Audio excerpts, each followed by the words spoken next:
Regina and the Neighborhood Connections, thank you so much for inviting me.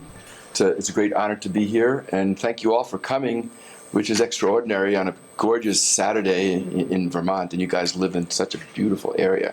So I didn't really mind driving up. I took 22 and crossed over. It's a beautiful area. Okay, and I'm in a very rebellious mood. Good. My mom told me, when you give a talk, wear a blue suit, wear dark black shoes, and make sure you shine them. So since it's summer, I'm going to take this jacket off. I'm not wearing dress shoes. Okay. That was the only part of the quiz you got right. And you're taking it off. You are rebellious. Yes, I'm rebellious. I'm rebellious. So, yes. You're going to have to keep your voice up because Oh. you have no mic. Okay, I'm going to try to project my voice. Can you all hear me in the back of the room? Yes. And Garrison, is the pickup good? Okay. So I'd just like to start. This is the oldest tree in Dutchess County, and Maggie tells me that she used to live in Pine Plains. It's in Pine Plains. They say it's the oldest tree. It's a sycamore. Is that good enough in focus? Can you all see that? Yes. Okay. So this is your topic for today. So, most of you may know Lyme is what they call a zoonosis, just a fancy name for a disease in nature that's transmissible to man. Probably a lot of this you already know. It has a complex ecology. It involves deer, mice, medium-sized animals, and of course ticks. And Rick Ostfeld, who's at the Carey Institute, you guys know about the Carey Institute? It's one of the premier ecological institutes in the world, and happens to be right in Dutchess County, about 20 minutes away from where I both live and work. They do great work, and I'll talk a little bit about that more. But he published a beautiful article in Science many years ago that showed the complex ecology with oak trees, moths, acorns, ticks, and it's a complicated cycle because the oak trees, they have a mass that cycles every couple of years, and after they cycle, then they're acorns for the mice reproduce, and you can predict that you're going to have a lot of Lyme disease a couple of years after the boom in the acorn mast. So it's really complicated, but anyway, I'm not going to go too much into that. Deer are important because it's mostly on the deer that the deer tick mates. And it's not that the deer transmits Lyme to the tick, it's more the small rodents like mice and chipmunks. But it's on the deer that the deer ticks mate, and at hunting season, they've found definitely upwards of 500 ticks on a deer at a single point in time. And the females, anyway, they're not all females, but the females, after they mate, each female will lay about 2,000 to 3,000 eggs. So a single deer at a single point in time can be responsible for a couple million deer ticks, if from the eggs, and most of the eggs hatch. But anyway, it is a very complicated ecology. Not to be neglected also is the role of birds in dispersal of ticks. One of my colleagues, who's an amazing scientist, his name is John Scott, he's from Canada, has done incredible work. There's what you hear almost everywhere is, we don't have Lyme disease here, and it's only in certain areas. But John has demonstrated through very careful work and collaborating with other wonderful scientists that birds disperse ticks very, very widely. You can't say that. So he's found deer ticks and on birds that disperse very, very widely in Canada. So, again, they're trying to say, well, we don't have Lyme here or there, but it's completely untrue. So, they talk about, well, you have to acquire Lyme in a Lyme endemic area. So what's a Lyme endemic area? Now, that's an area where it's been proven, to the nth degree that the whole cycle is there, the deer ticks are there, the spirochete is there. But the problem is, it takes resources to prove that. And most places don't have the resources or the will, or that even they don't want to know. But in other words, you could contract Lyme almost anywhere. Of course, there's certain areas where there's a much more higher risk than others. But anyway, and that's been a problem for patients because they get, well, you can't have Lyme because we don't have Lyme here. But that's, I think at this point Lyme has been demonstrated to be present in just about every state. I think all 50 states. Okay. All right. Here's what I call Perp 1. This is the adult female deer tick. It's about maybe 2/3 the size of a cantaloupe seed. The adult females have this kind of orangish abdomen. By the way, these photographs are courtesy of Derlin Fish, who's an entomologist. His office used to be a quarter mile away from my office, and so we got to know one another, and he gave me these slides. I think these are adult females in the palm of the hand. But it's actually not even so much the adult females, which are kind of large enough that you have a reasonable chance of noticing them and removing them. But this is the nymph next to a human fingernail. And many people believe that it's the nymphs that are most responsible for transmission of Lyme disease to people, because these are literally, the size of a poppy seed. They're very, very hard to spot, very easy to overlook. And they have a way of, attaching to places where you might not look, like the back of the knee, the nape of the neck, in the axilla, and the groin. And this one, is actually partly engorged. So it's larger than an unengorged nymph. So they really are poppy seed size. So they're easy to miss. And this is a scanning electron micrograph by a gentleman named Ohlmeyer. And it's a beautiful image. I like to show it, just to show that what an amazing feat of animal engineering ticks are. And seeing this, you can understand why it is so hard to get these embedded ticks out, right? Now, the thing is, when the ticks have fed to repletion and they don't want any more blood, they secrete enzymes that basically digest the skin, and it just plops out,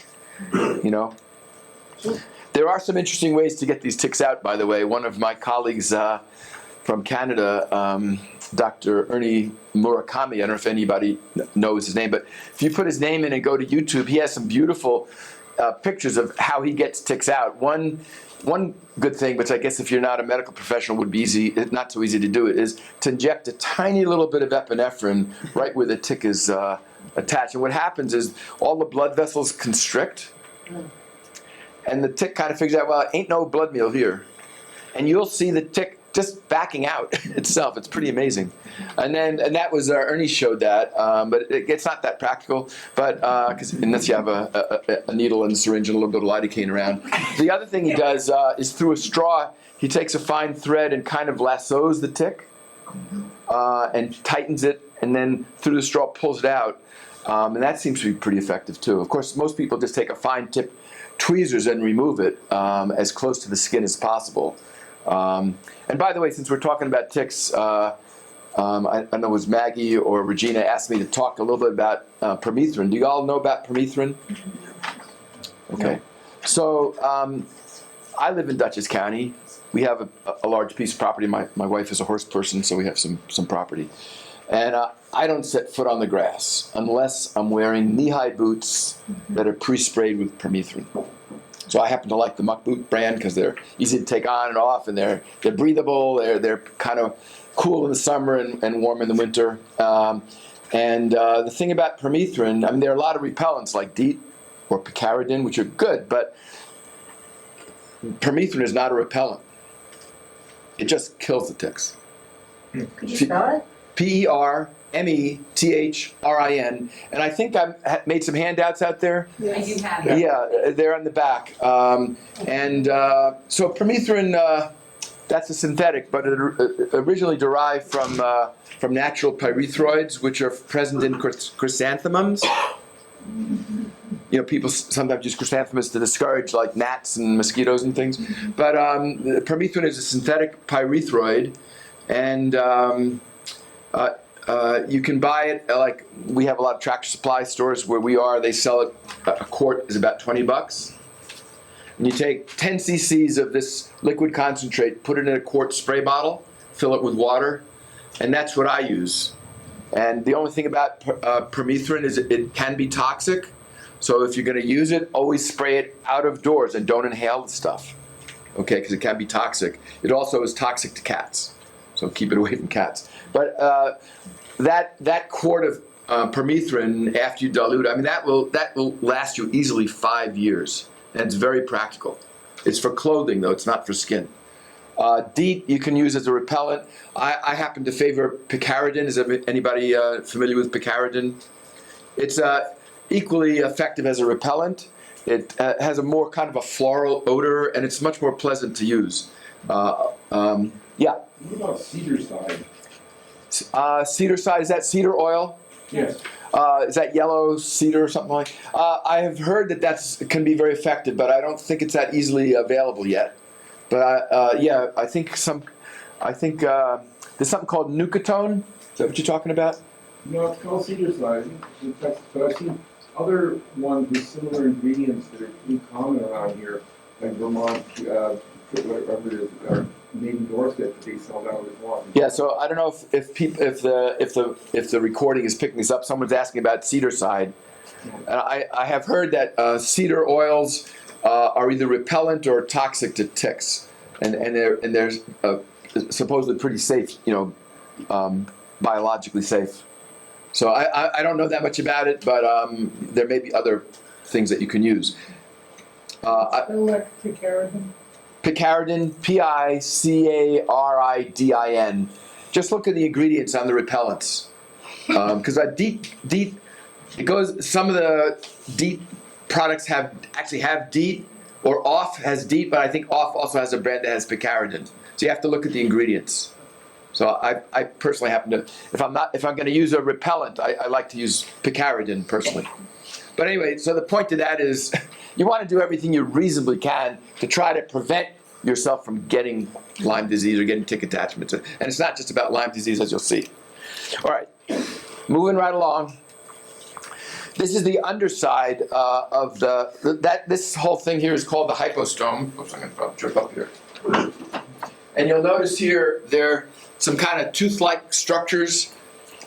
They're called the chelicera. And the chelicera just slice right through the skin, so the tick can insert its hypostome. And ticks are pretty amazing. Tick saliva is amazing. It secretes substances that anesthetizes the skin, so the victim doesn't even realize there's a tick there. And also, it secretes anticoagulant to thin the blood, so the blood can pool, so the tick can take a nice drink of blood. And also, it secretes many substances, including substances that are immunosuppressive, which alters the host's immune defense, and that also may enable whatever pathogen the ticks are carrying to not be knocked off by the host's immune response. This is a scanning EM of a nymphal deer tick diving into rabbit skin. Just pretty cool pictures. Okay, this is what I call PERP2.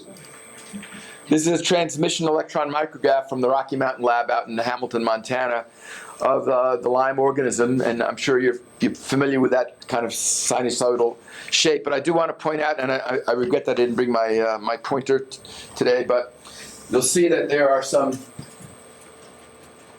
blebs that are shedding off of the surface of the spirochete, and that's actually very important biologically, because the elaboration of those blebs is part of the natural biology of these Borrelia. And those blebs, they're not just benign surface membrane. First of all, they're very, very highly immunogenic, meaning they stimulate a very strong immune response. I don't know how many people are familiar with what's in medicine called sepsis, where people go into shock because they have infection. But one of the things that leads to sepsis is something called endotoxin. It turns out that outer surface protein A, which is present in abundance on these membranous blebs, is much more potent even than endotoxin. So, and also these blebs, when they shed, they're not just membrane. They contain within these blebs genomic material of the Lyme organism. So this is a very complicated organism. This is from a study that was done in the early 90s that used a technique called laser confocal scanning microscopy. That type of microscopy enables the microscopist to go through tissues layer by layer, micron by micron. And using that technique, the purpose of this study was to demonstrate that Borrelia can go intracellularly, inside the cell. And this little black arrow here is a Borrelia within a fibroblast, which is one of the important cells that makes connective tissues. So a lot of people, including many colleagues, even people who are experts in Lyme disease, talk about Lyme as being an extracellular infection. Well, it's true, it is an extracellular infection, but it's not only an extracellular infection. It can enter many different cell types, including neurons in the central nervous system. And there's a wide recognition that intracellular infections can be much more difficult to treat and cure than extracellular infections. This is from a study also in the early 90s. This came out of Europe. This was in relation to a young woman who had classic Lyme with a bullseye rash, got treated, including intravenous ceftriaxone, which is thought to be, like the most potent agent that we have, and that was fine. But then sometime later, she developed an inflammation of one of her flexor tendons, or what's called a synovitis. And they had a really great research team out there at the time, and the surgeon operated and removed some of the inflamed tendon covering, and then they subjected it to all kinds of study. They cultured it, they examined it by a technique called PCR to look for the DNA, and they also studied it under electron microscopy. And what that showed was, and again, I'm sorry I don't have my pointer, but these fibers here with these little cross striations are what are called collagen fibers. They make up the connective tissues, the dense connective tissues of tendons and ligaments. And right within, nestled, parallel with the collagen, was a Lyme spirochete. Furthermore, they cultured it and grew it, and furthermore, they identified it by this technique called PCR. So this is like a bulletproof case from the early 90s, proving that there is such a thing as chronic Lyme disease, which is widely denied in this country and many places. And the other thing that it showed, this is a fibroblast, and these arrows again show that the spirochete is invaginating into the fibroblast. So it's another demonstration that this organism has the ability to go inside of cells. So there are classic manifestations that many of you, I'm sure, are familiar with, or it's very common. The bullseye rash, if you're lucky enough to have it, it's a round rash centered about where the tick bite has been, and often there will be a zone of clearing, and then you have your perfect bullseye.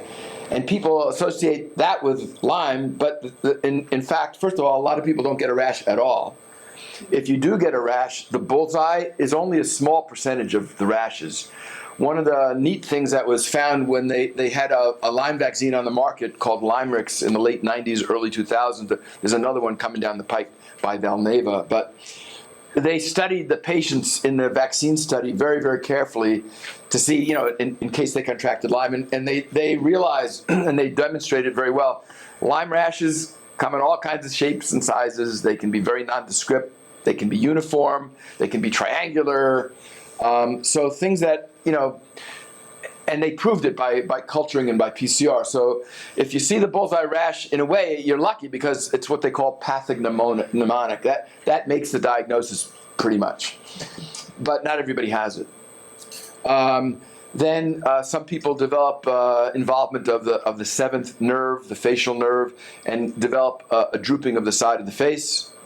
There can be many causes for that, but Lyme is one of them, and it needs to be in the differential diagnosis. Rarely, I've never seen it, but people have simultaneous bilateral Bell's palsy, and that can be pretty devastating. And there are not too many things that do that. Lyme does it, and there's sarcoidosis does it. Then you can have arthritis, inflammation of the joints. You can have carditis or inflammation of the heart. Sometimes what happens is that the upper chambers and the lower chambers, the conduction between them is interfered with by the infection. So you can get what's called heart block, different degrees of heart block. The most serious is complete heart block, where the upper chamber doesn't conduct at all to the lower chamber, and the heart rate drops from, say the 70s into the 30s. And depending, if it's definitely going to affect a person's status. If they're lucky, they'll get to a hospital. Sometimes they have to put in a temporary pacemaker, and usually it will resolve with appropriate treatment. I remember a gentleman who came to me early on in my care of patients with Lyme. He had a tick bite and a rash. He was clipping some forsythia, and then he went up with his family. I guess the diagnosis wasn't made. He went up with his family to Cape Cod, and he did some windsurfing, off of Cape Cod. That was fine. And then the next morning, he's with his family, and he keels over into his bowl of cereal. Completely keels over, and they rush him to Hyannis Hospital, and he's in complete heart block. Nobody asked him, nobody thought about Lyme disease, so they actually put in a permanent pacemaker, which he really didn't need. But and then it turned out that it was due to Lyme disease. So I'm just thinking, what if he'd been out in Nantucket Sound? Yeah. I mean, it would have been an unexplained death. Nobody would know. Anyway, I was told not to frighten you guys. I'm not telling you this to frighten you, but knowledge is power. Yes. And the other thing is that what Lyme is and what it does is very, very variable. Some people it's not a big deal.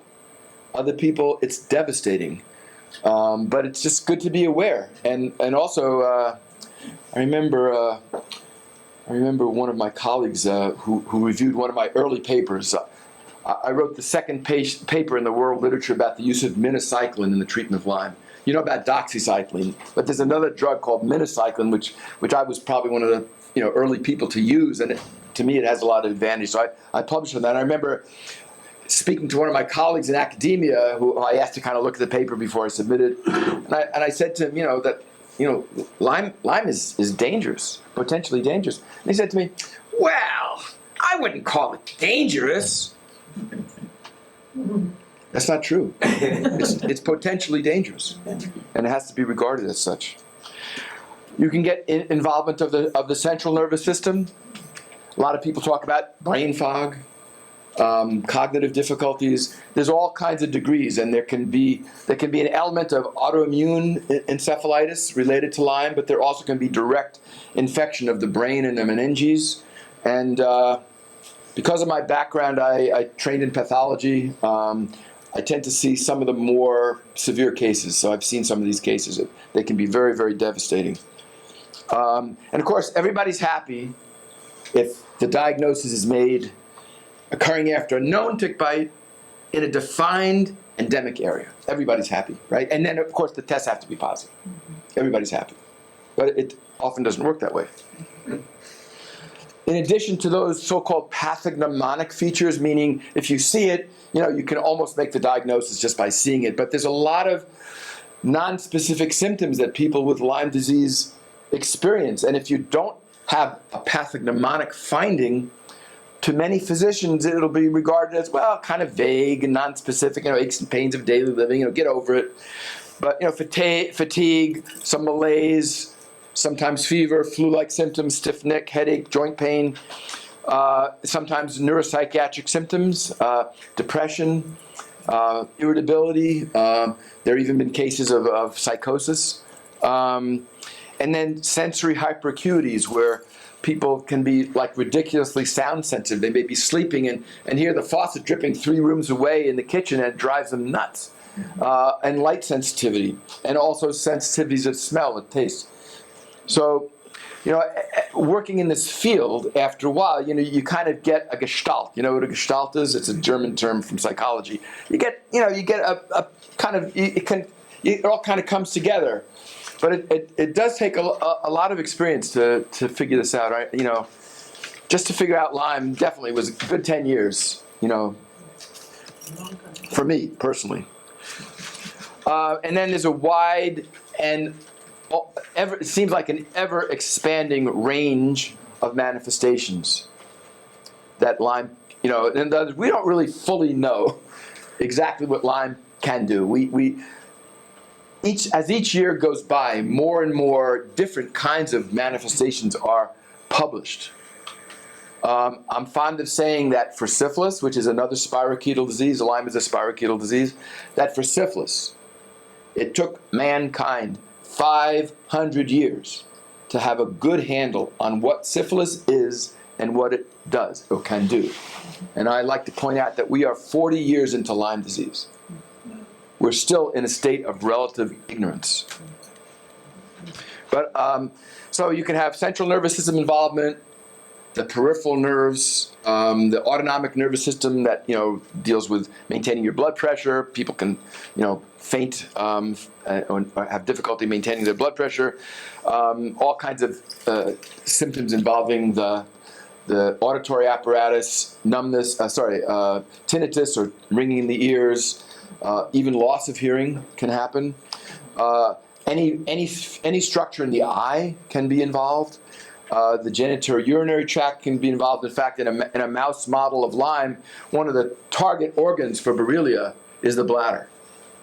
And some of the patients that I've dealt with have had something called interstitial cystitis.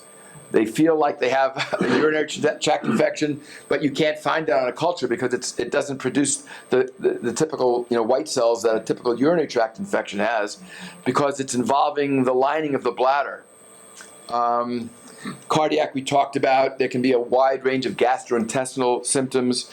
The hormonal system can be involved. The pituitary, the hypothalamo-pituitary adrenal axis can be involved.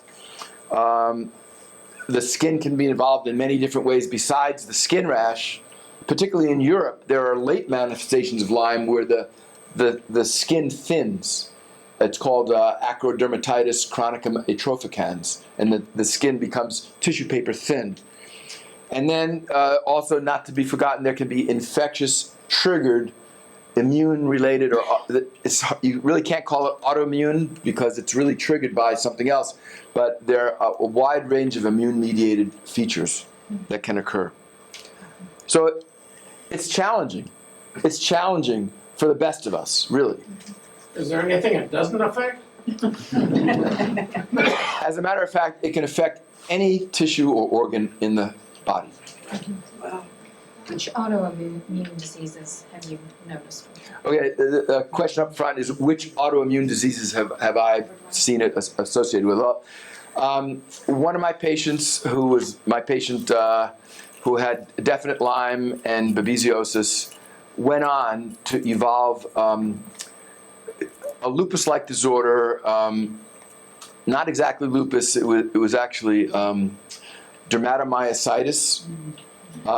And we proved many times that she had a persisting infection, but treatment with antibiotics alone was not sufficient to care for her. And she was referred by me to a colleague of mine who's a rheumatologist, who's very understanding of the complexity and how infections and autoimmunity can cross over. And it's required several practitioners to care for her. And she needs the antimicrobials, because if she doesn't get antimicrobials, her condition gets worse. But that was necessary, but not sufficient to deal with her symptoms. So she actually gets doses of Rituxan, which is a biologic modifier. And with that, it keeps her dermatomyositis manageable.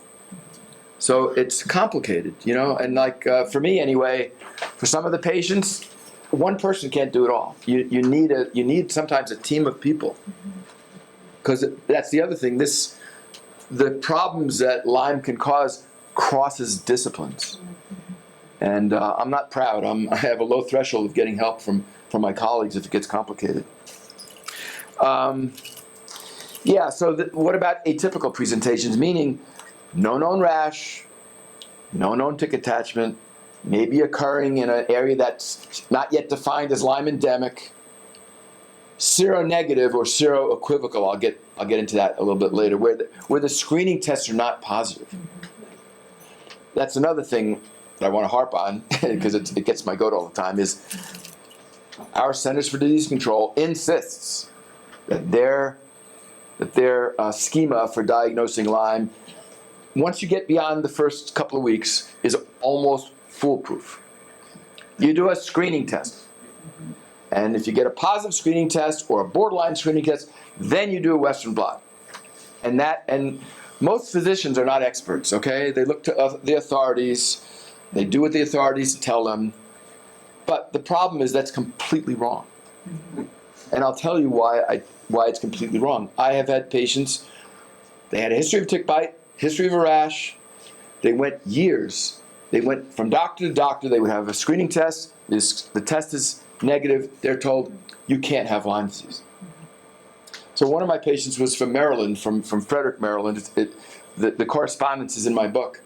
I reported it to the State Department of Health. Well, it turns out her screening test was completely negative. She gave that history. Nobody treated her. She had a fully diagnostic, not only an IgM Western blot, but a fully diagnostic IgG Western blot at the State University of New York at Stony Brook. Very, very credible. So the point is, you can fail to mount a positive antibody test on a screening test, but the Western blot is much more definitive. And that's how this woman went for, she at least 3 or 4 years before she got to me.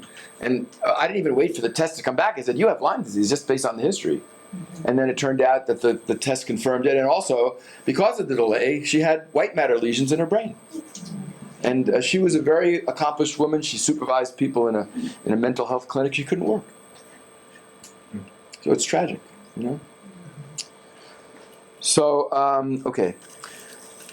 Is Nancy showing up on your? Yeah, I don't know why that is. It must be being hacked. Yeah. Yeah. Click here to find out more. I'm afraid to click. But anyway, Andy Packner, who's a neurologist who dealt very early in Lyme disease, he reported a fascinating case called the bicycle boy, a boy who developed obsessive and compulsive disorder after Lyme disease, and he figured it out. He admitted him to the hospital, figured out that it was due to Lyme disease. I don't know whether that is, and treated him successfully. But this is a boy who obsessively rode his bicycle, or he had a bicycle stand, and that was due to Lyme disease. And when he treated Lyme, he got better. So I don't know how that showed up. Yeah, I don't. That's been. Is it? Yeah, it must be the Russians. It's my computer. No, it must be maybe the CDC. I don't know. Okay. Okay. Good. So she's not going to pop up again. Good girl. So and also so you can also have people who have Lyme, but they don't have a fully diagnostic Western blot. They just have, the CDC. Their criteria is intended for epidemiologic purposes, meaning they need to know how many cases of Lyme exist. They want to have bulletproof criteria, and then they can track cases in one location and different locations. I don't really have a problem with that at all.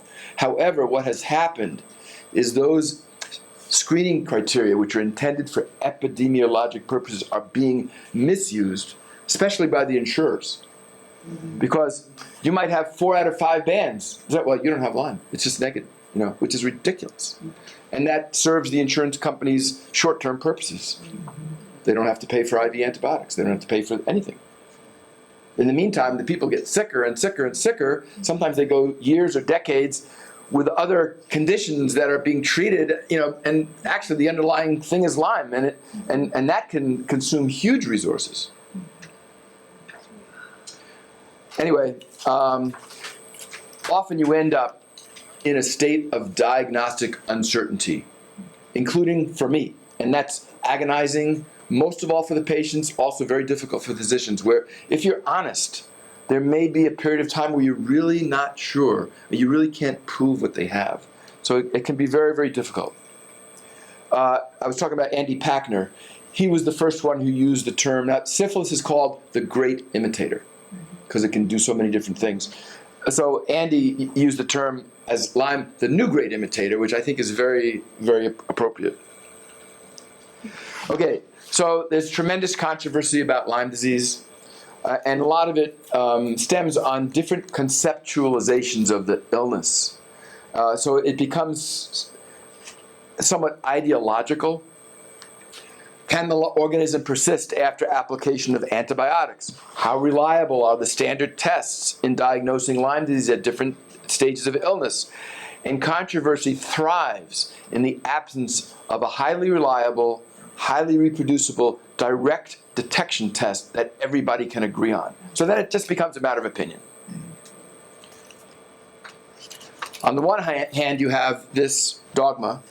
Lyme is difficult to acquire, easy to diagnose, readily cured with a short course of antibiotics, and if the patient has symptoms following treatment, either the initial diagnosis was wrong, or the patient now has post-treatment Lyme disease syndrome, because of course there is no such thing as chronic Lyme disease. And that's the mainstream position that's held by 90%, 95% of the medical profession, promoted by the CDC, promoted by the Infectious Diseases Society of America. On the other hand, I usually get some laughs for that. I would hold that Lyme disease can be difficult to diagnose. The tests are not always reliable. When we treat, we cannot be assured that the infectious agent is invariably eradicated with bacteriologic cure. Some individuals relapse following recommended treatment regimens. And the agent of Lyme disease is highly complex and has many stratagems to evade destruction by antimicrobial agents and the immune system. And some cases of Lyme disease can be extraordinarily difficult, not only to diagnose, but also to treat. How many here know who this is, Sir William Osler? He was one of the great physicians of the 19th century. He was a Canadian. And he went on to basically invent the modern system of medical education at Johns Hopkins, where you have the didactics and then you have bedside, spending time with the patients, learning from the patients, combining that way. So he was very famous, and he lived in a time when a single physician could write an entire textbook of medicine. Think about that, how awesome that is. But he's also known for his pithy aphorisms. And I'm going to give you a couple of them. Listen to your patient. He, or I guess we said he or she, will tell you his diagnosis. Learn syphilis, and all of medicine is added. That's very true of Lyme disease as well. And the greater the ignorance, the greater the dogmatism. That's true. He went on to become the most renowned physician in the English-speaking world. He was what's called Regius Professor of Medicine at Oxford. Very, very prestigious. Tragically, his son died in World War I, his only son. Now, this is about, in the late 80s, early 90s, Derlin Fish introduced me to folks from CDC, because we happened to be in Armonk, which was an epicenter of a burgeoning epidemic of Lyme disease. And he introduced me to folks from CDC, and they knew, in fact, our house was one of the study houses for Lyme disease, but they knew that I was seeing patients who either did or who might have Lyme disease, and they asked me if I would send them, this is all, with consents and everything from the patients, specimens of blood, urine, spinal fluid on the patients that I was evaluating for possible Lyme disease. So we arranged that over probably a year or two, we sent scads of specimens, and I had no idea what they were going to do with it. It turns out later, what they did with it is they sent some of those specimens to what's called the Rocky Mountain Lab in Hamilton, Montana. Has anybody heard about the Rocky Mountain Lab? Okay, so the Rocky Mountain Lab was established in Hamilton, Montana in the early 1900s. Why? Because Rocky Mountain spotted fever was killing people. You know, large numbers of young, healthy people were dying, and that's why that lab was established. And now it has become an important lab for the National Institutes of Allergy and Infectious Diseases in Hamilton, Montana. That's where Willy Bergdorfer hangs out, or hung out before he passed away. And so I found out later that they sent frozen urine from my patients to Dave Dorward, Tom Schwann, and Claude Garon at the Rocky Mountain Lab. Those names might not mean anything to you, but these are like superstars in tick-borne diseases. Turns out that I told you about what we lack is a direct detection method, right? So what did Dorward, Garon, and Schwann do? They developed a direct detection method. And I was fortunate in being one of the few practicing physicians whose patient specimens were tested using this technique. This technique, remember I showed you those blebs that were coming off the Borrelia? So few Borrelia, but zillions of blebs. So they developed a method which required electron microscopy and with an immunogold label to detect those blebs. And they detected them in ticks, in animals, and also in humans. And some of those humans were my patients. So Claude Garon put together this little graph of the results of testing on some of my patients. There were about 50 patients. And I regret that I don't have my pointer, but this column is the Rocky Mountain Lab antigen capture assay. And these columns are 3 different screening tests for Lyme created by scientists at CDC in Fort Collins, Colorado.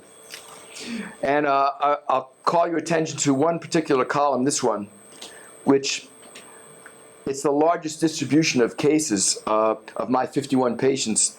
37 of those patients were positive on direct detection in urine using this immunogold method, and they were all negative on the screening tests. Wow.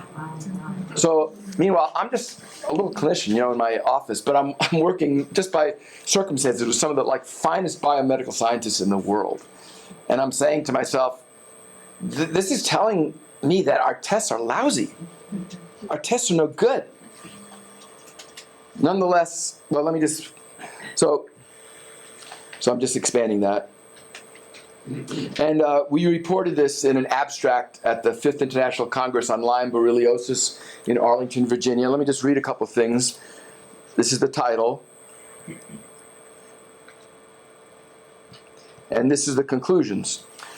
Study results using this direct antigen detection method suggest seronegative Lyme borreliosis is not rare and lends support to the hypothesis that Borrelia burgdorferi can persist in the human host despite intensive antibiotic therapy.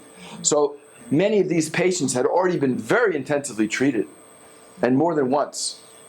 And also, another thing that this direct detection method demonstrated, the incredible diversity of the symptoms that these patients had, like a wide range of symptoms. One of the patients she had a classic bullseye rash. She didn't test positive on the usual tests, and she went on to develop a very serious condition, pulmonary hypertension, which in her case, regrettably, if she was a young woman, proved fatal.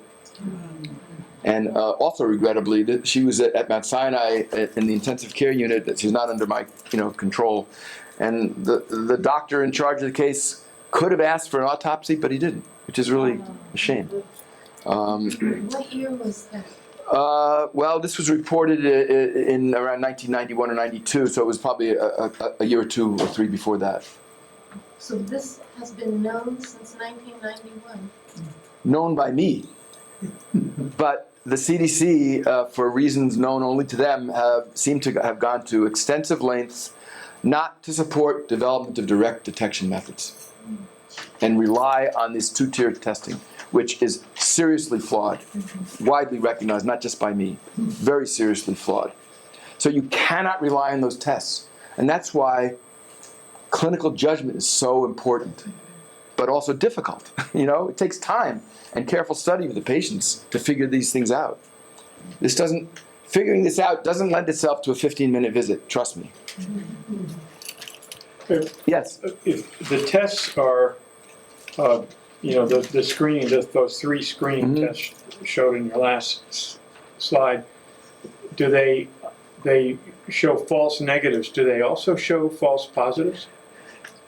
Yes. Do I have to repeat that question, or because you're pretty loud? I can repeat it. Well, The screening tests. Were you able to hear? Did you able to hear that, or do I?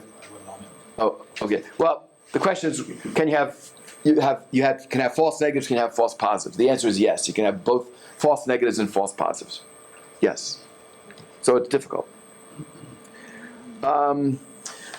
As if Lyme disease itself were not bad enough, and it's a really complicated infection. It takes a long time to figure it out, and we're still in the process of figuring it out.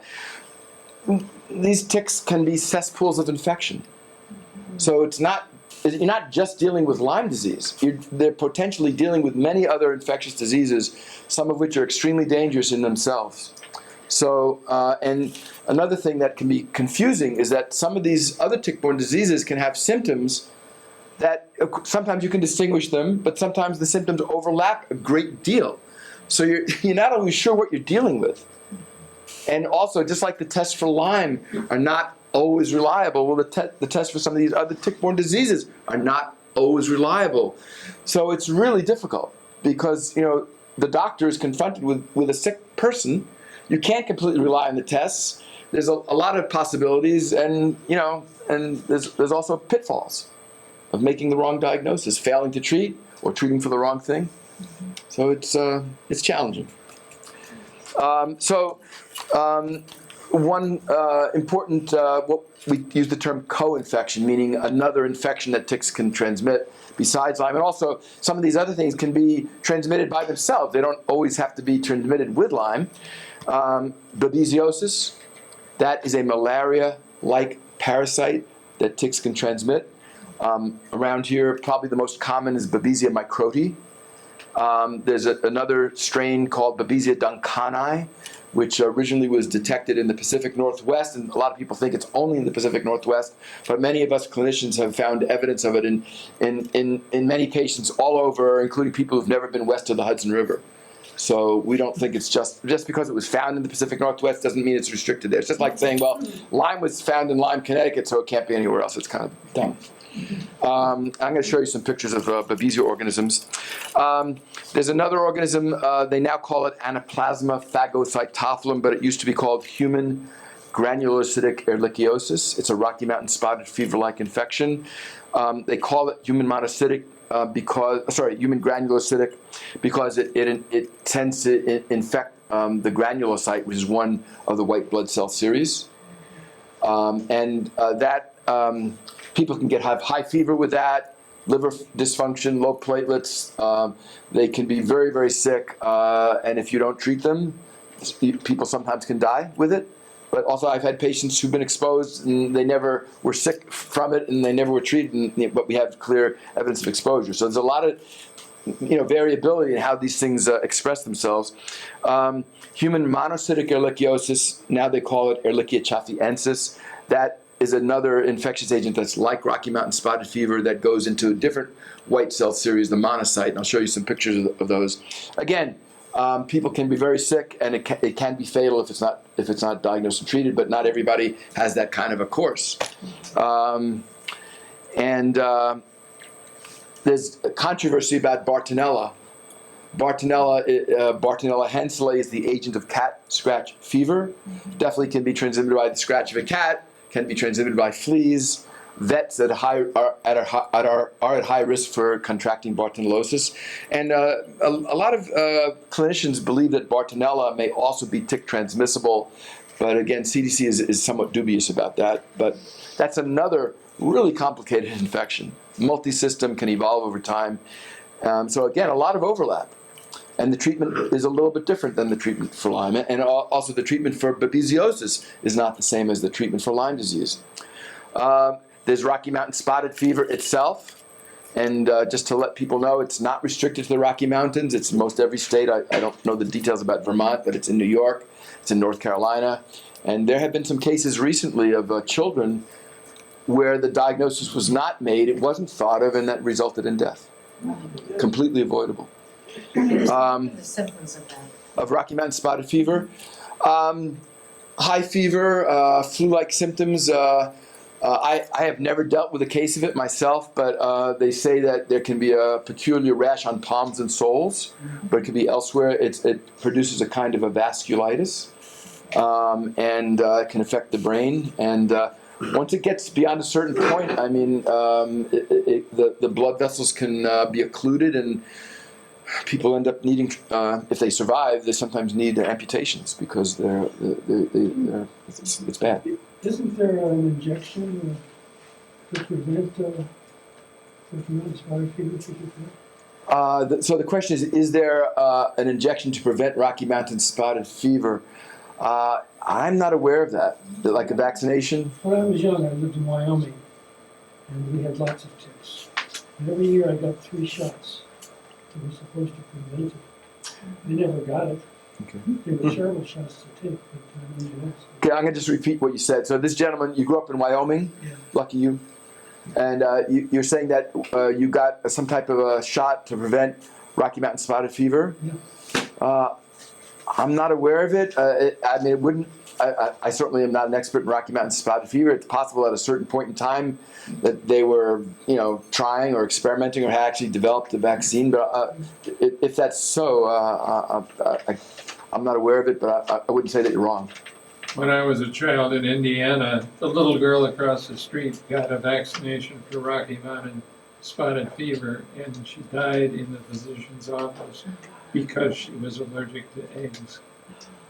Right, so here's another gentleman who's giving support to the other gentleman's statement. He says he grew up in Indiana and that vaccinations for Rocky Mountain spotted fever were being given, and he says that a little girl who got the vaccine who happened to be allergic to eggs, and I guess it was an egg-based vaccine, died in the physician's office when she got it.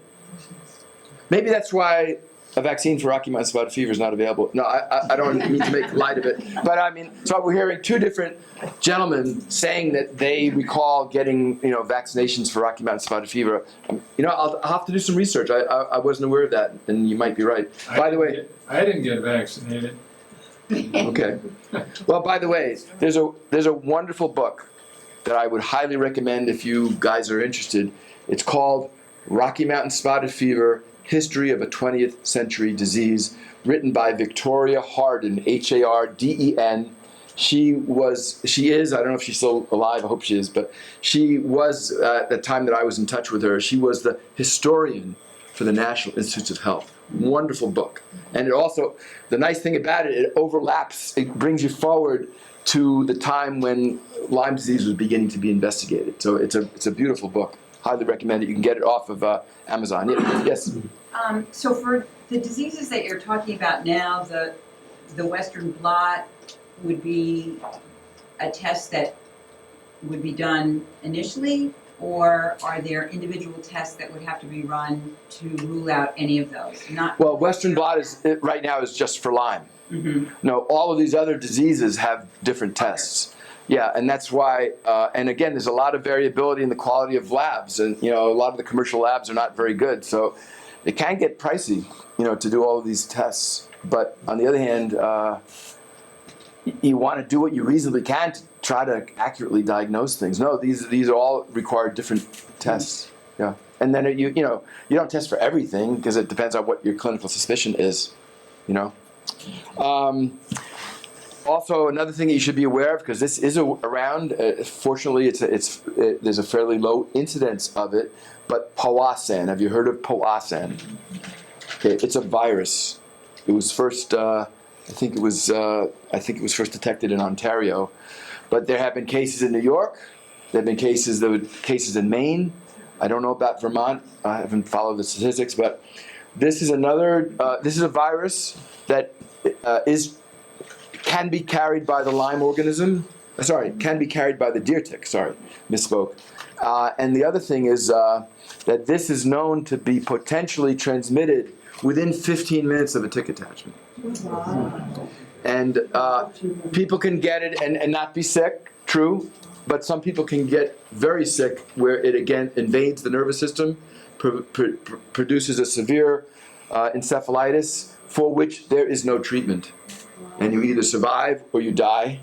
And many who survive are left with irreversible neurologic injury. So it's not just about Lyme disease. It's important to do what you reasonably can to prevent getting tick attachments. And then beyond that, of course, we really should have, and there's beginning to be, some incentive for there to be serious resources applied to trying to control ticks in the environment. But that's been relatively neglected, but it's very important. There's other viruses in the Midwest. There's something called heartland virus, and that produces an illness that seems very similar to anaplasma or Ehrlichia chaffiensis, very similar symptoms, but it's not a bacteria, it's a virus, and it doesn't respond to antibiotics. There's another illness which was unfortunately discovered post-mortem in a Kansas man who had a tick bite, and he just got sicker and sicker and sicker, and they did everything they knew how to do, and they tried all kinds of antibiotics, and despite that, he died, and it was determined to be a virus that had never been reported in this country before, what they call an orthomyxovirus. So, you don't know what's out there in nature. It's so, and then, yes? I've heard this a lot locally, that, because of altitude, and I'm not saying I believe this, but I just want to put it out there, that because of altitude of Londonderry, Weston, the mountain towns, that ticks really are not populating this area. And I know, I just want to throw it out there because I hear it from our local hunter population, and I say that's not really true, and I'd just like you to dispel that. Well, actually, the health department also addressed that. So I just want to put addresses it and say that the altitude, because of the altitude. Some thought that that ticks don't do as well in our mountain area, but he wasn't real sure about that. I live around the corner from Regina, and I've had 4 ticks on me this year. John's had 3. Yeah, but you don't live on the summit of the mountain, do you? I'm just teasing. No, I mean, I'm not an ecologist. I would be skeptical of claims that, again, we don't have Lyme here. We don't have it in this county. Maybe, or we don't have it at this altitude. I mean, there's a lot of Lyme disease in Switzerland. It's a different tick in the mountains. So I'd be doubtful. Again, and again, John Scott in Canada has shown, although it's not you don't have the same numbers that you have in the Northeast, deer ticks are widely distributed in nature. In Europe and Asia, there's something called TBE, tick-borne encephalitis virus.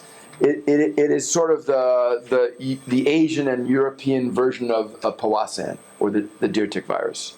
So and I knew that there was TBE in Europe, and I said, well, how come there's not the equivalent here? And that was before the deer tick virus, which is similar to the Powassan virus, had been discovered.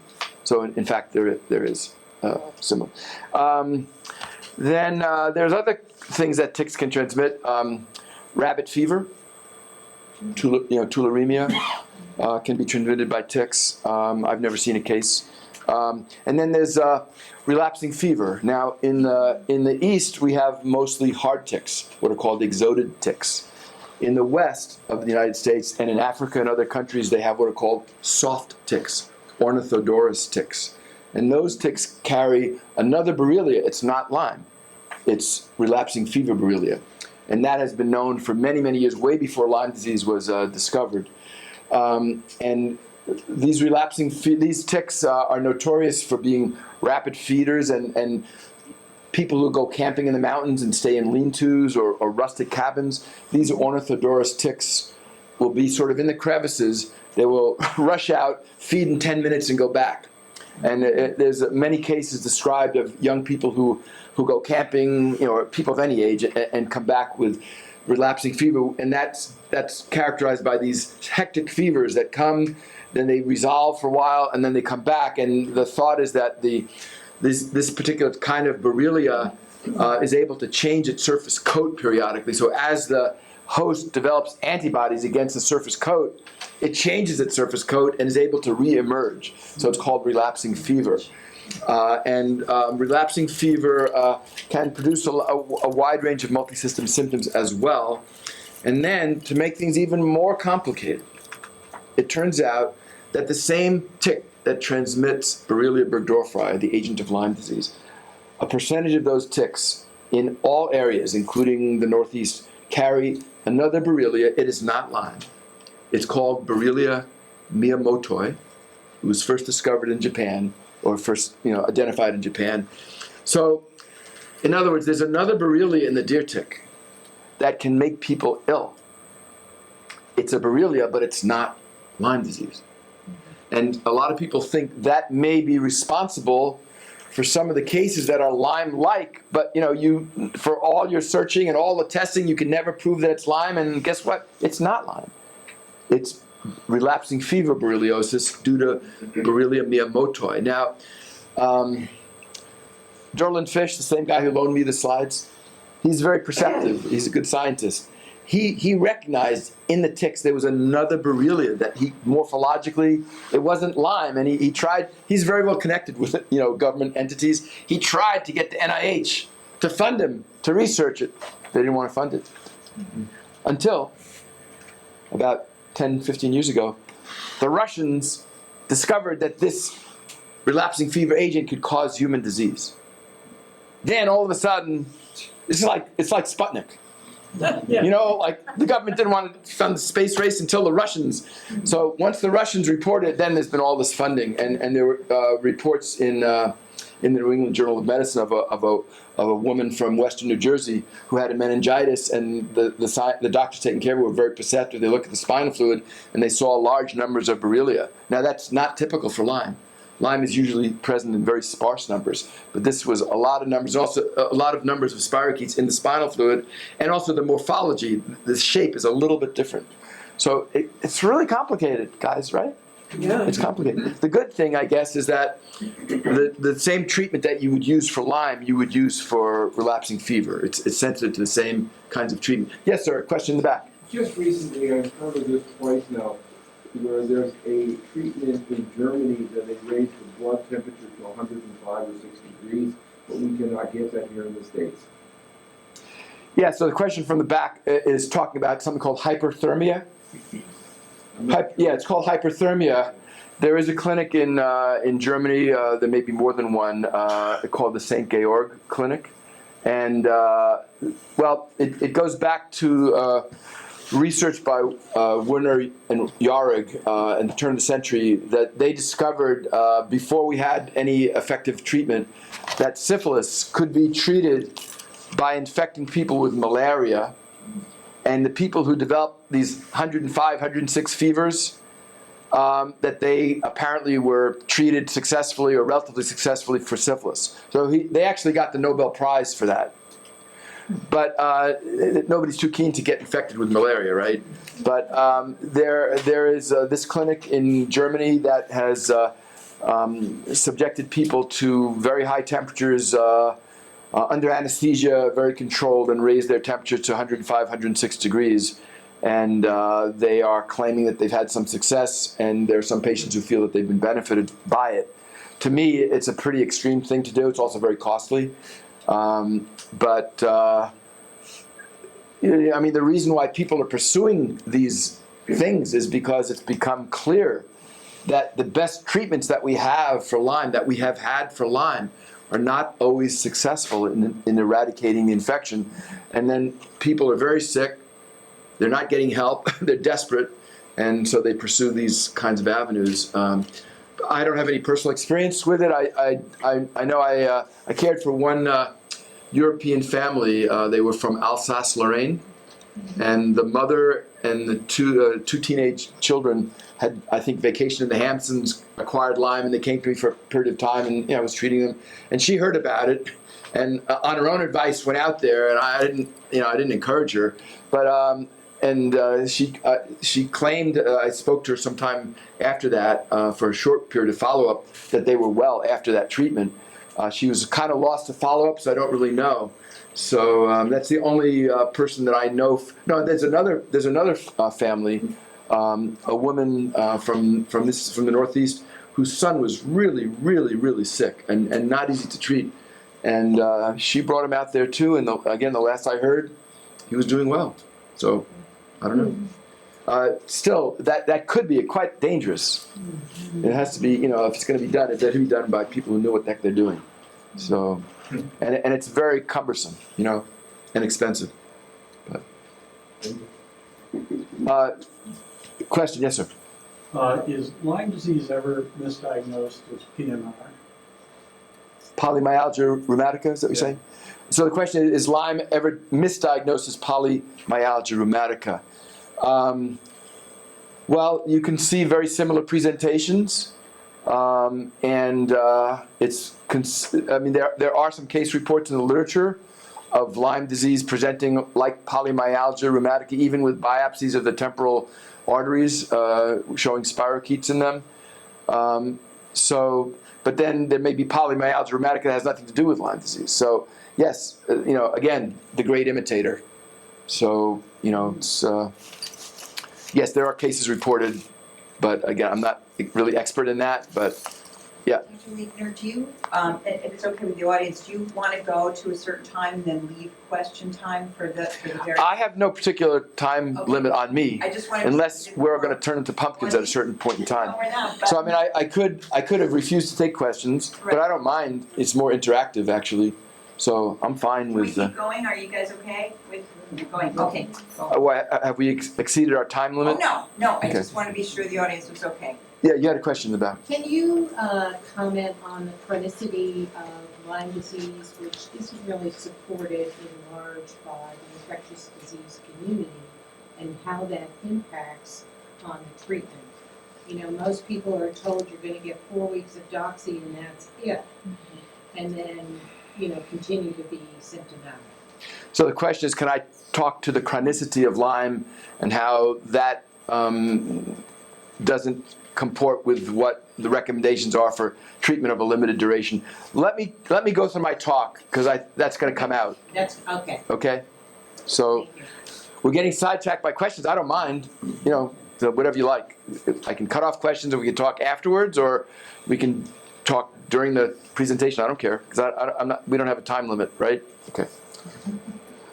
So this is a blood smear demonstrating babesia organisms within red blood cells, which is where they hang out.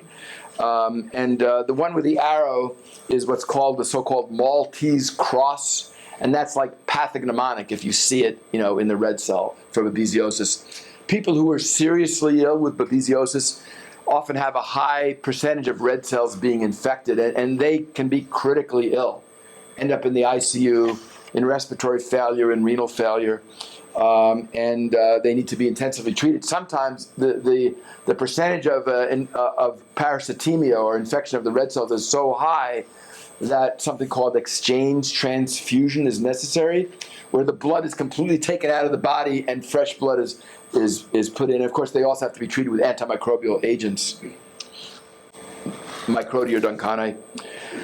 This is Ehrlichia chaffiensis. Now, the monocyte is one of the white blood cell series, and they're characterized by having one large nucleus, what they call the monocyte. And you can see a little cluster right over here, which are the actual organisms.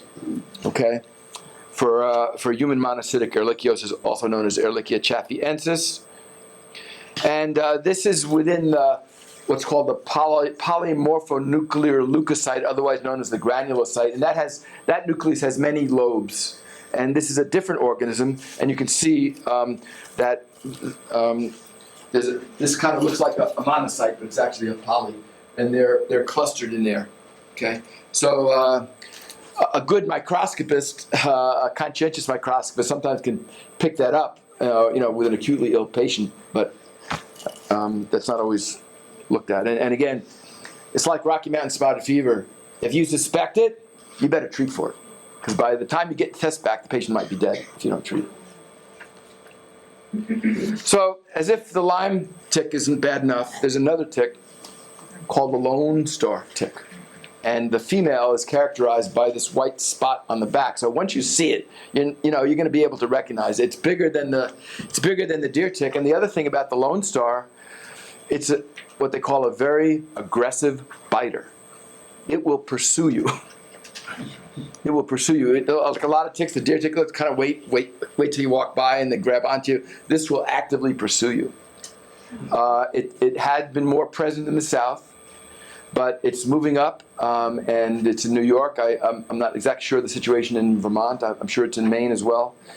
And there's been dispute whether this transmits Lyme disease or not, but it transmits a lot of other tick-borne diseases.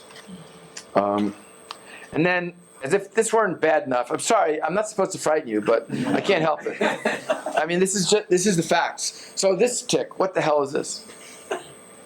This is something you've never heard of. This is something I never heard of. Haemophilus longicornis. Do you ever hear that? No. So this tick was not even in the United States, as far as we knew.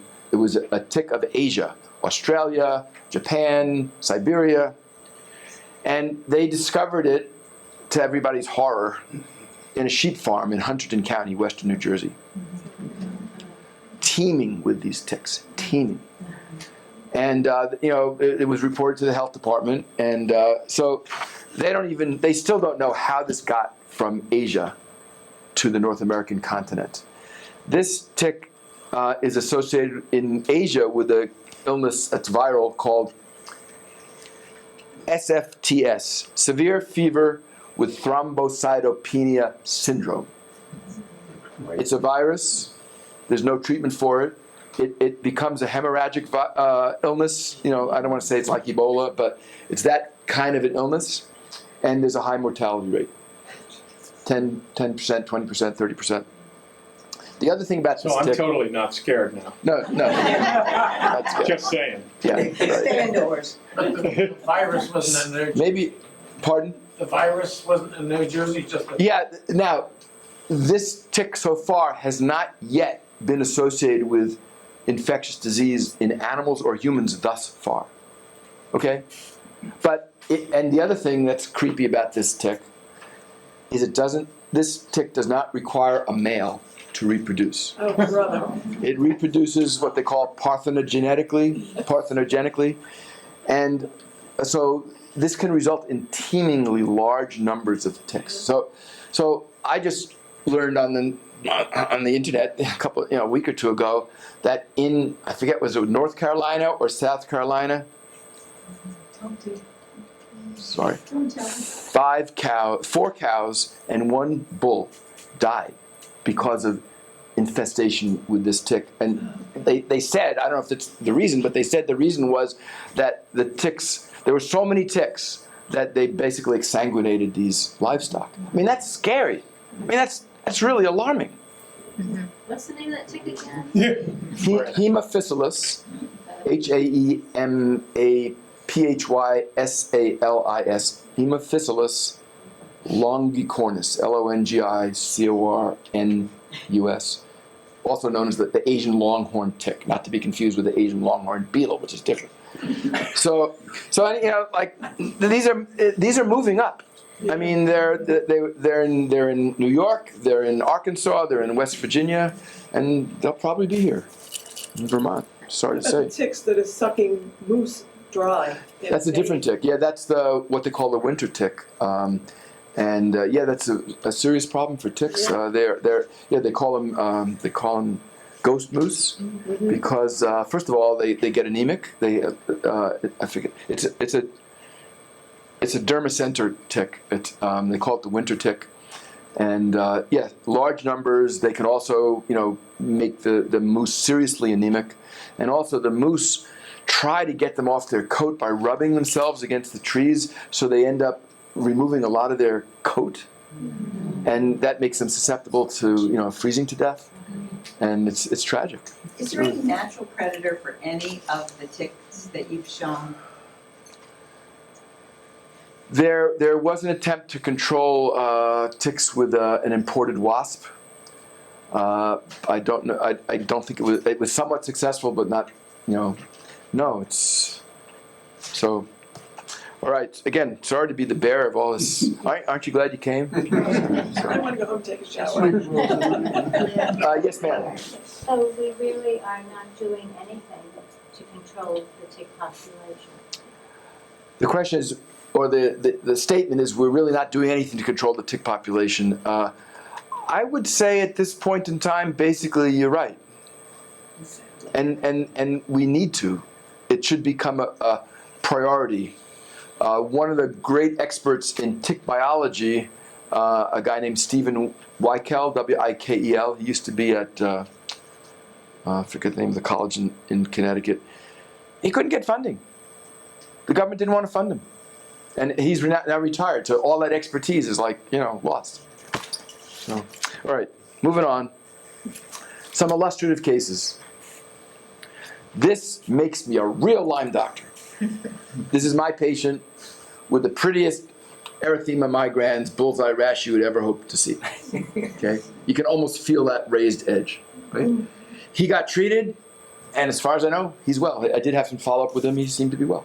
So there's not much that people in this field agree on. One thing they agree on: early diagnosis and treatment, better outcomes. Can I just ask you about the rash showing up at the site of the bite, but can also show up anywhere on the body? Can you address that? Yeah, so this is at, you can see where the tick bite site is in the very center there. But the thing is, the Borrelia can disseminate into the bloodstream, and then wherever it settles, if it settles in other areas of skin, you can have what's called multicentric erythema migrans, where you have spots all over the body, and it doesn't look like that. And again, if you haven't seen it or you don't know about it, it can be puzzling. But yeah, you can have like 10, 20, 30 spots all over, and if you don't realize, that could be multicentric. I don't think I happen to have a photograph of that, but if you go to CDC website, or other websites, they'll show it to you. This is behind the knee, what they call the popliteal fossa. That's another area where many people have the rash, but again, how many people look behind their knee? I've had patients who, one of my patients, she was at summer camp, and her diagnosis was only made retroactively when one of her fellow campers sent her a picture of her, walking down, on the road, and there's this beautiful erythema migrans rash, which she didn't even realize, and that helped us to be sure what we were dealing with, years later. The next case I'm going to tell you a little story about. This is a patient of mine. He developed. Oh, sorry. No, I don't want to show that picture yet. Okay. There's a reason I went back. He developed severe, excruciating facial pain. Severe. And he went to the emergency room at one of the tertiary care hospitals in my area. And the doctors thought he was druggy. He just wanted drugs. They called the Parkway police. Hauled him out of the ER. Next day he developed that. Oh my God. And he came to me. And I guess they must not have examined him very well, or if at all. They had looked. He had a resolving erythema migrans rash on the inside of his leg. And he did get better. He happened to require a fairly lengthy course of intravenous antibiotics, but he got completely well. Was that Bell's palsy? That was Bell's palsy, yeah. Yeah. Good Lord. God. So, people get fooled. I've been fooled.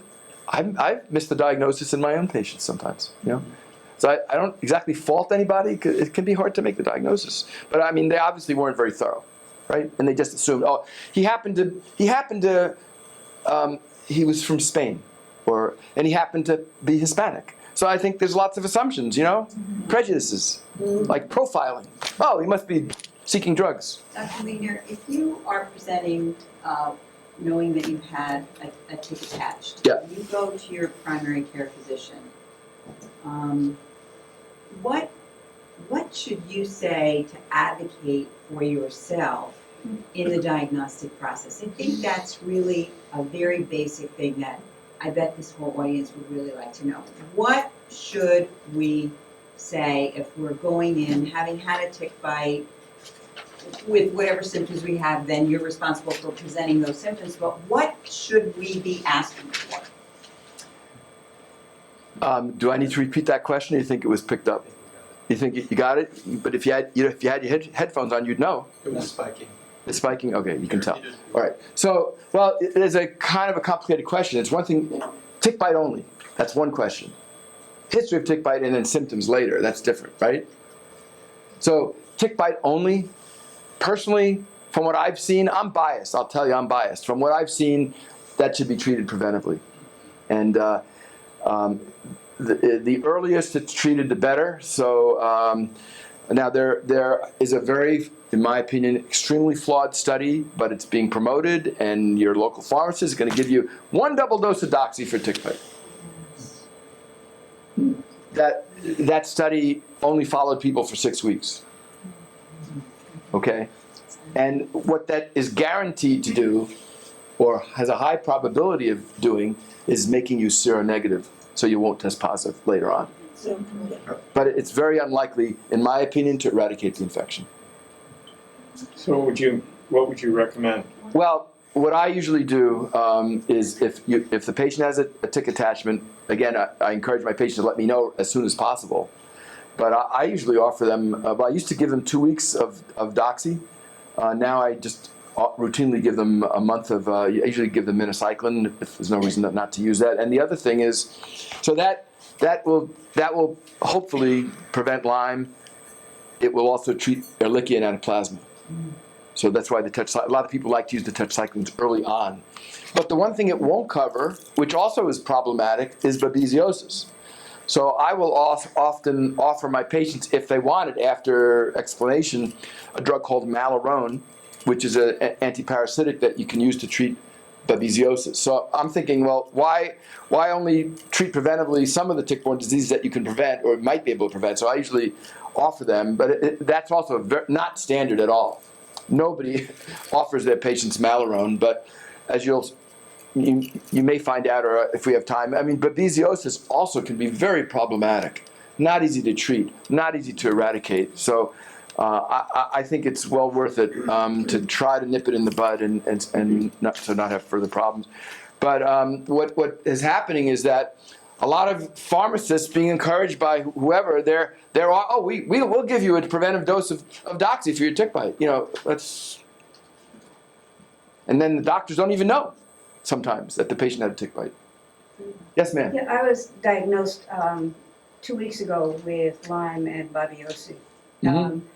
And the gal who's head of public health down in Bennington said it was only the 3rd case she'd seen. My primary hadn't seen any. Of babesiosis. I'm a little concerned, that what I've been given is the right thing. And how do I get another opinion on that? I don't want to get involved in. I know you don't. I know. But I mean, what you're talking about is a much longer term than what I'm doing. And I have some autoimmune issues too. Yeah. So did you pick that up? Do you think? Yeah. Okay. I mean, that's a complicated question, and there's tremendous controversy about how Lyme ought to be treated early for the tick bite and late. But as I go through my presentation, which I guess I'm less than halfway through, but there's a lot of evidence that the customary treatments are not always adequate for a given patient, and that's why each patient needs to be studied carefully over time. And anyone who's had these tick-borne diseases, they need to be followed. You can't just give them and say goodbye and don't come back. They need to be followed and listened to. Okay. Yes. when I had my tick bite here, I called our local clinic, and they told me the CDC said to do nothing. So she says she had a tick bite, she called the local clinic, and was told that the CDC says to do nothing. I don't think that's true because the CDC doesn't actually make any treatment recommendations at all. I had the same thing at the clinic here, and the nurse on the phone said, no, don't take the doxy and so on. Wait until you've got Wait until you're sick. symptoms, yeah. Yeah, well, that must But that the must doctor gave me some one day though. that must represent the individual treatment philosophy of the clinic or the physician. But They said The it was C- Vermont enforced, or in what's that? the state of Vermont is what told them to do that. So you're saying the state of the Vermont Department of Health is promoting not treating tick bites? Is that what you're Until saying? there's symptoms. Until there's symptoms. Well, And And they New told me Hampshire it was also. the CDC. what's that? They told me it was the CDC. Well, I don't think the CDC actually makes specific treatment recommendations. I But- think what's actually being expressed here is that there, almost everyone has had something different said to them. And there was an article in our Vermont Digger recently that, clinics all over the state, like this, we definitely have a lot of ticks here now, and I think they're saying number 2 in the country for tick-borne illnesses. But everyone's doing it differently. And so that was why it was really important for you to come, because I felt like we needed to have someone who could address it from a 35 years of experience kind of standpoint. And I don't know that it's going to be widely accepted here as, this is what you should advocate for yourself, but I think it's certainly something that is worth considering. What am I going to do if this happens? And am I going to wait till I have symptoms? I think that this is a long time for people to sit, and I know you're only You want to take a break and then continue? Or? I think that you can stay, because I'm staying, and we can give people a break, and if people would like to use the restroom, or if people need to leave, they can. Okay. And then we can continue with. Yeah, I'm fine. I don't have any, Okay. I'm staying overnight Okay, in the let's- West End, so. let's let you take- So why don't we take a break and rest stop, and if anybody wants to leave, leave. If they want to stay, I have a lot more to talk about actually. 5 minutes. But I don't want to miss it. The next case was a woman who came to me in the late 80s, and she had a limp. She dragged her foot, and she had been sick already. Are we recording, by the way? Are we on? Are we recording? It looks like it is Okay. recording. So she had been sick for at least 4 or 5 years before she came to me. She'd been to many different practitioners. She had and she was found to have what's called a chronic meningitis. There's acute meningitis that you can die from, and there's a kind of meningitis called a chronic meningitis that can last for weeks, months, and years. It's usually with lymphocytes.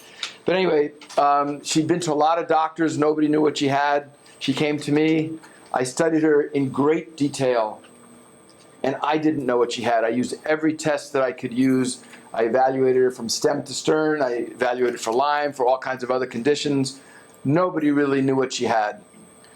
But I knew that she had grown up in Westchester County at a little town called Golden's Bridge, which you pass on 684. It's a little cottage community around a pond, and it's tick infested. I knew that she grew up there. She had no history of tick bite, no history of rash. After I studied it for a year, and I couldn't figure out what was wrong with her, but I also felt that Lyme still was in the differential diagnosis, and I could not exclude it. So I tapped her one more time. She was in the hospital. I gave her 3 weeks of intravenous antibiotics that are supposed to cure Lyme disease. And after the treatment, I tapped her again. There was no change in the spinal fluid findings. Her condition really didn't improve. I treated her for a couple of months just for good measure with oral antibiotics. Really didn't improve. And at that point, I backed off because I figured, well, I'd given her the benefit of the doubt. And, I didn't treat her. And then about a year later, she came to me and begged for another spinal tap. So you can appreciate how desperate people must be to beg for a spinal tap. So it turns out at that point, this was late in 1991, I was working with the Centers for Disease Control, and they had provided me with culture media to actually grow Lyme organisms. The prior tap, I didn't have that available. This time I had it available. So when I tapped her in December of 1991, I plunked a couple of cc's of spinal fluid into the culture media, BSK2. And a few weeks later, I got a very excited telephone call from David Dennis at CDC Fort Collins telling me that there were spirochetes growing in her spinal fluid. And he knew that she had been treated already with treatment that was supposed to cure Lyme disease. And he says to me, which I could have been offended, but I really wasn't offended. He said, "Ken, are you growing Borrelia in your office?" What that meant was how unbelievable it was to him that this person who had already received curative treatment for Lyme disease, supposedly curative treatment, we still isolated Borrelia burgdorferi from her spinal fluid a year later. No, of course I wasn't growing Borrelia in my office. This is the actual culture report from the CDC indicating positive culture, and handwritten in later by Roy Campbell, who was one of our collaborators. Identity of B. burgdorferi isolate confirmed by PCR in spinal fluid. We reported this as an abstract at the 5th International Conference on Lyme Borreliosis in Arlington, Virginia in 1992. And you'll notice that my co-collaborators are from the CDC. The CDC themselves cultured this at Fort Collins. And the conclusion was, culture of CSF specimen in BSK2 yielded a strain of Borrelia burgdorferi. Culture confirmed treatment failures have been previously reported for 3 Lyme neuroborreliosis cases in Europe. The present case apparently is the first of this type to be reported from the United States. This is back in 1991-92, okay? This hit the front page of the New York Times Science Times in 1993, August 1993. Does it really linger?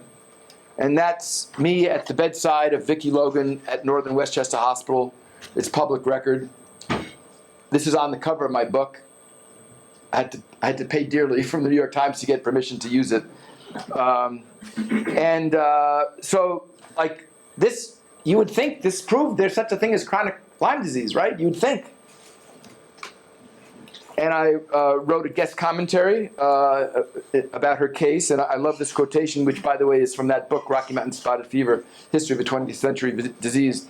Disease is very old, and nothing about it has changed. It is we who change as we learn to recognize what was formerly imperceptible. That's a quote from Jean-Martin Charcot, the father of modern neurology, who was at the Salpêtrière in Paris.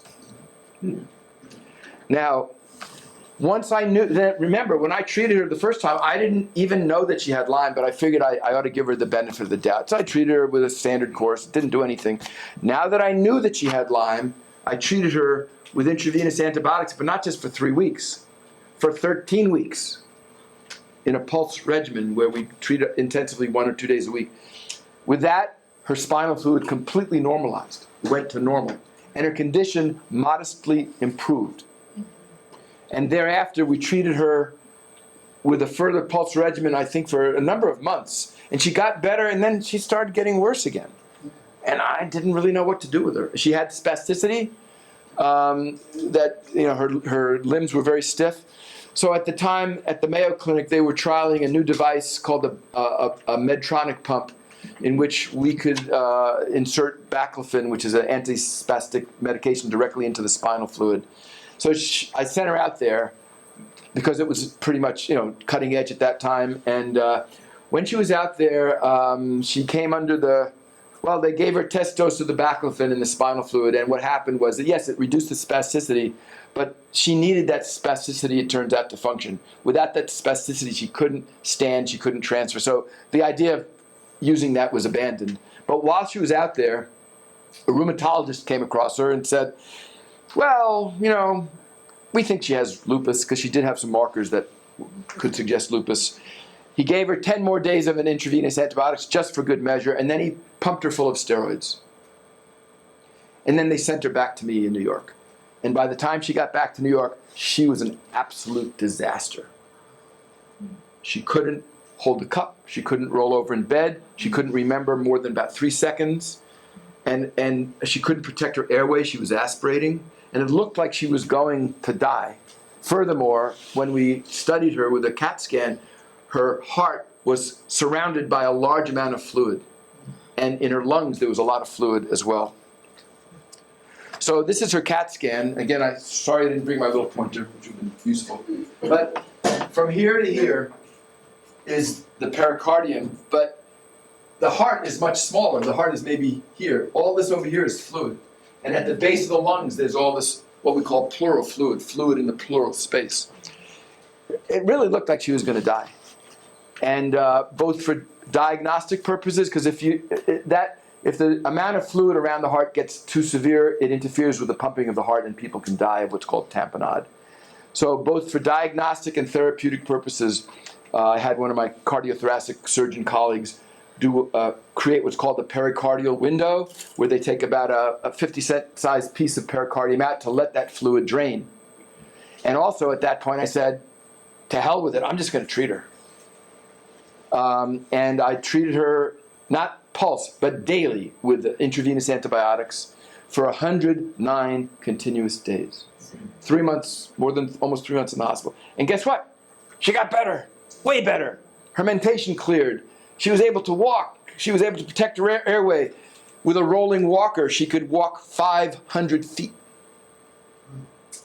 And just around that time, I got called on the carpet by my chief of medicine, who happened to be an infectious diseases physician. And he calls me into his office, and he says, "You're obsessed with Lyme disease." He was getting ready to sanction me. Because she was treated way longer than the textbook said you need, right? Luckily for me, saved my ass. That pericardium was sent to Paul Duray at the NIH. He's one of the world's leading researchers in Borrelia. And when I was being grilled, I told my chief that there were spirochetes in the pericardium. And he backed off. And he said, "Oh, this is a complicated case." If I hadn't had that piece of evidence, it was clear he was getting ready to sanction me for treating her. Anyway, it's a very long story, and I don't have time to go into everything. So this is her pericardium, which shows these inflammatory cells around blood vessels, what we call a vasculitis, right here. It's definitely not normal. And a lot of the cells that were there are cells called plasma cells. Those types of cells are often seen in the presence of spirochetal infection, like syphilis and also Lyme. And to top it off, he did what's called the touch prep, where he took the fresh pericardium, put it on a slide, and then he stained it, and there was this gorgeous Borrelia. I think you can see it. I mean, that was like amazing. And this was her CAT scan after the pericardial window and also after the treatment. So it had all resolved, okay? So after that, there was this long, protracted effort to continue to treat her. Whenever I could treat her for 3 or 4 months with intravenous antibiotics, she got better. If I stopped, she would start deteriorating. And early on, there was a wonderful director at Blue Cross Blue Shield. His name was Sherwood Miller. Very reasonable guy. If I could explain what was going on, he would authorize a couple more months. Then, in the mid-90s, they had a change of guard there. They had new staff. Dr. Miller, was gone, and they hired what they called the California Posse. Blue Cross Blue Shield at the time was transitioning from a not-for-profit entity to a for-profit entity. They were transitioning. And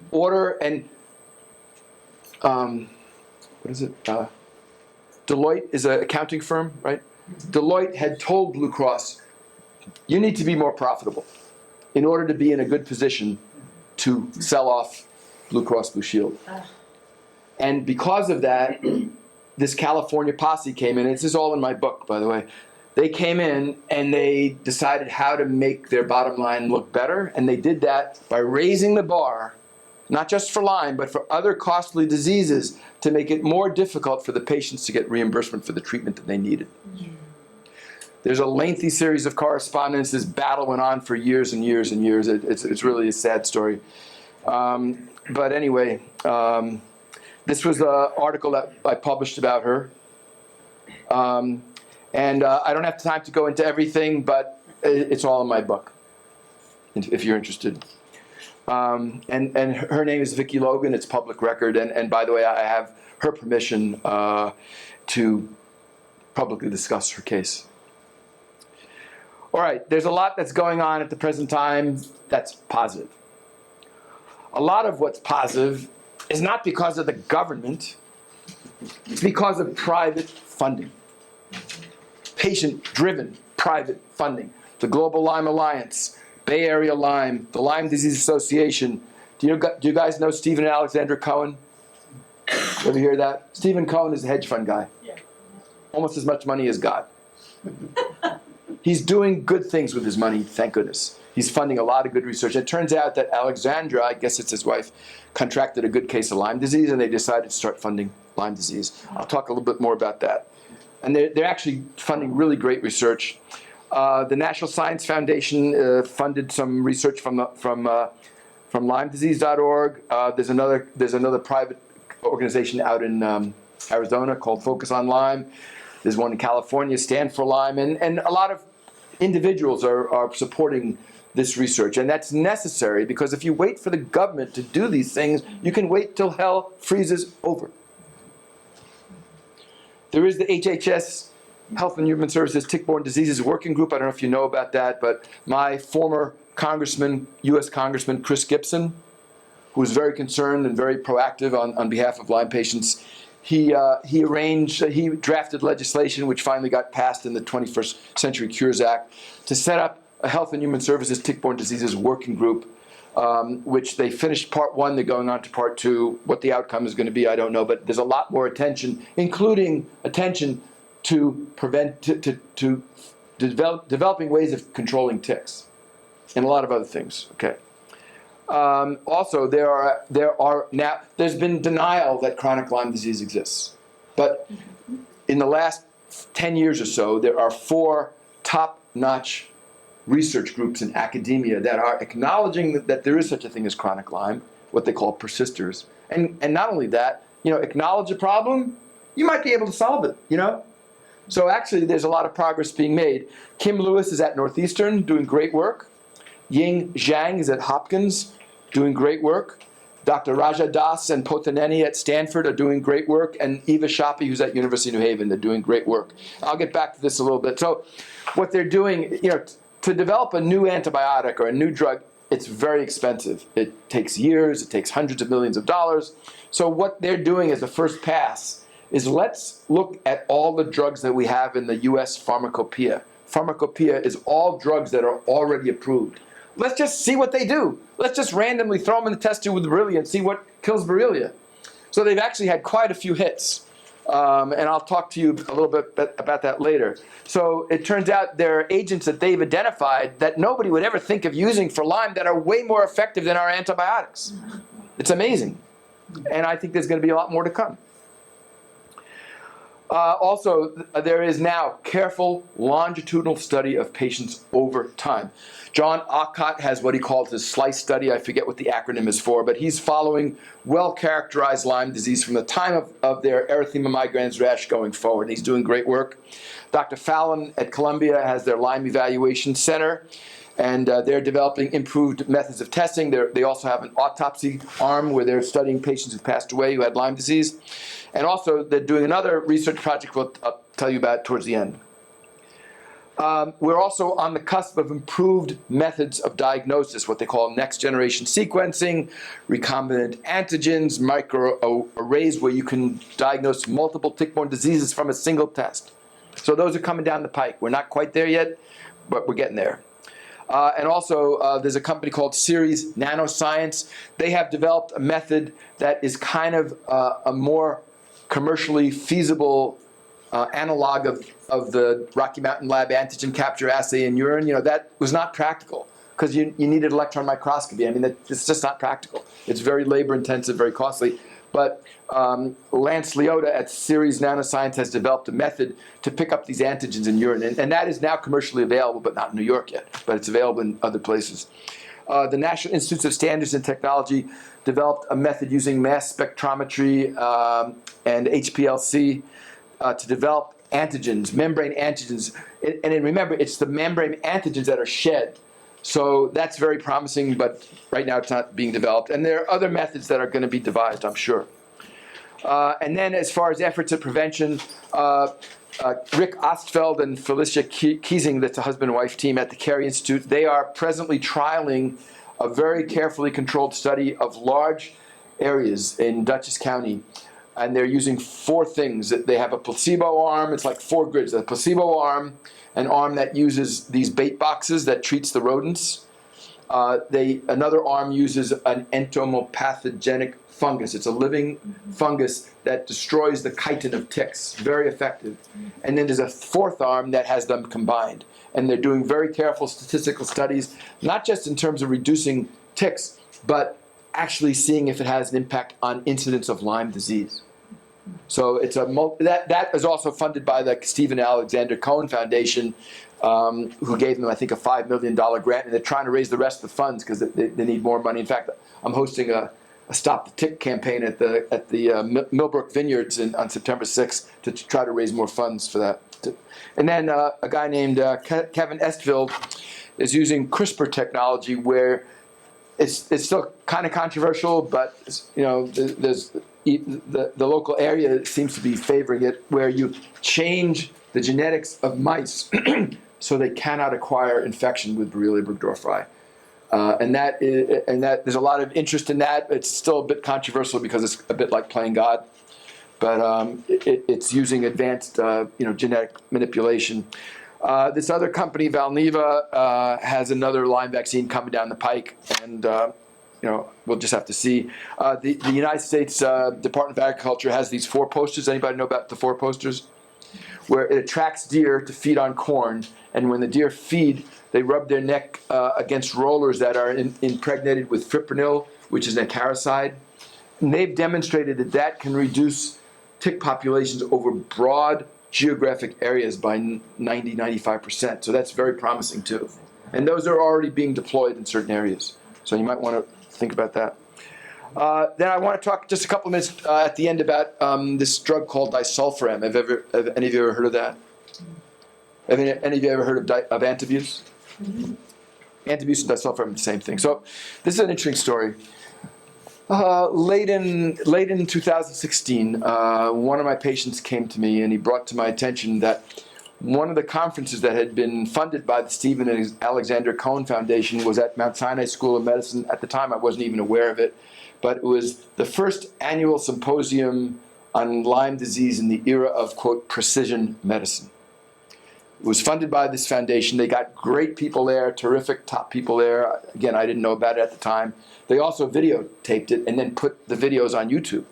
And this particular patient of mine had been following the work of Kim Lewis for some time, and I guess that's how he became aware of it, because Kim Lewis was the keynote speaker. So it turns out, during his keynote speech, he says that in the test tube, the most potent agent against Lyme disease, bar none, is disulfiram. Kind of crazy. Who would use disulfiram to treat Lyme disease? Well, so my patient... What that drug is, because I'm not sure. Oh, so disulfiram is also known as antabuse. Mm-hmm.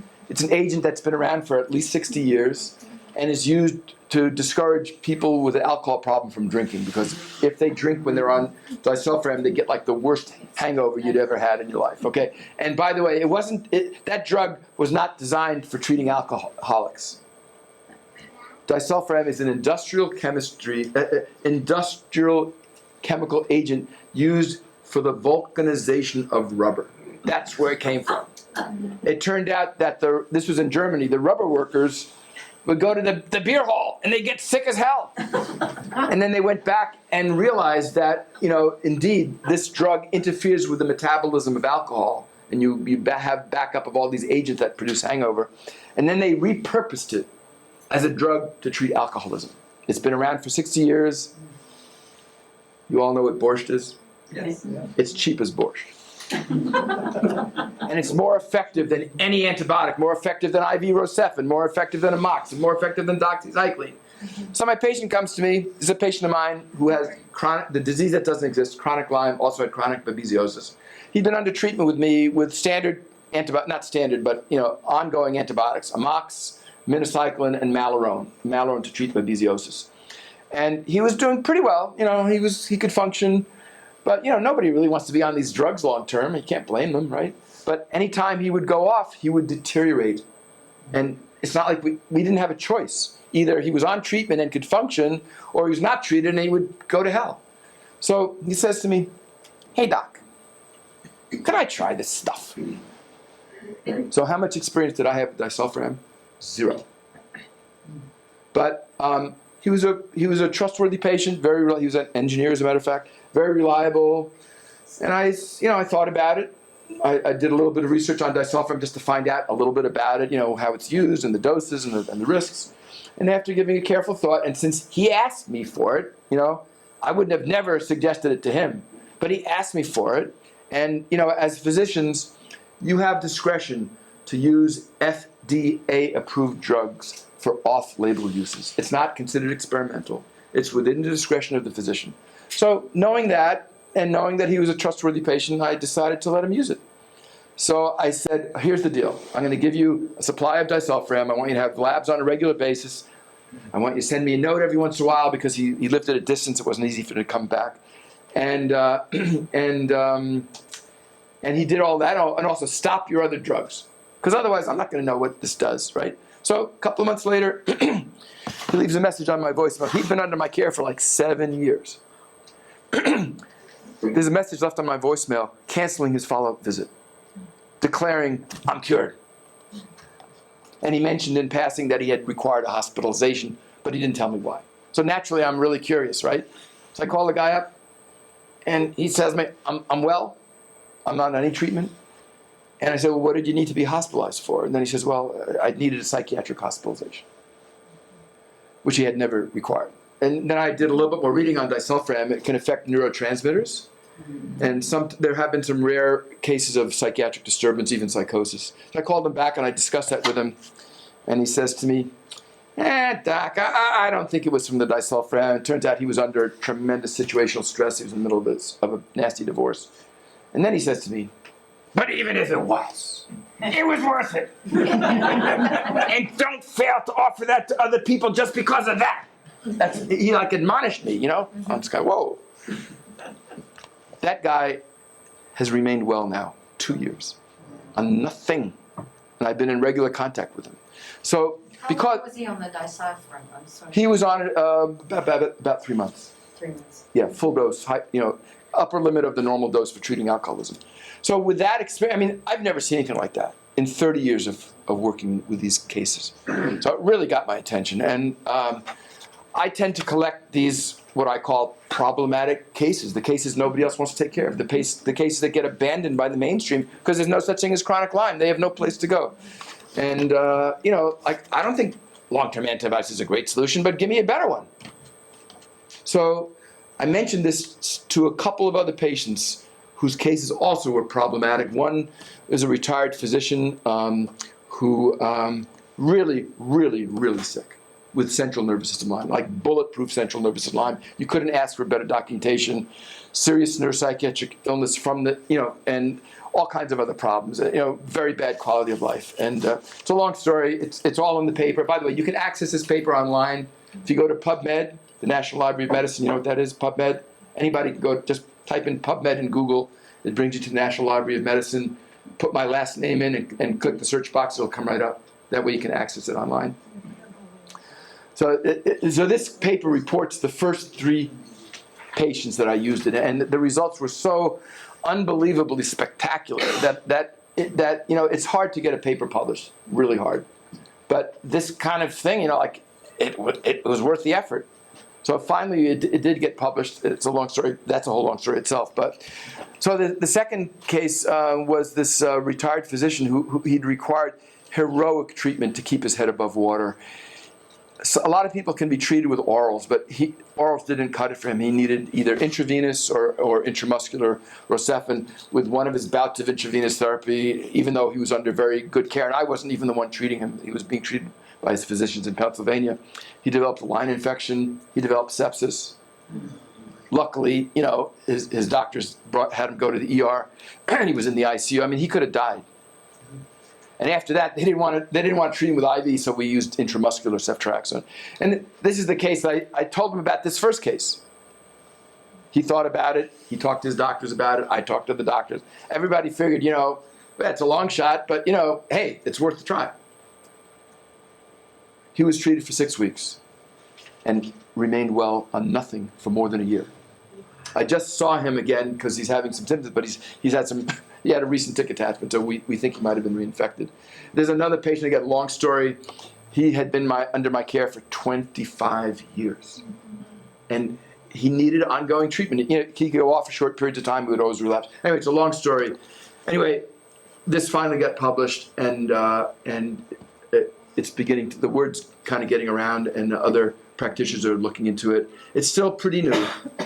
We don't even really know exactly the mechanism by which this works, to tell you the truth, and hopefully there'll be further research. But some people say that this could be a game changer because, why use IV antibiotics? This is way more potent. It's cheap. It gets everywhere. Did you get it covered by insurance or no? That's usually not a problem. Oh, okay.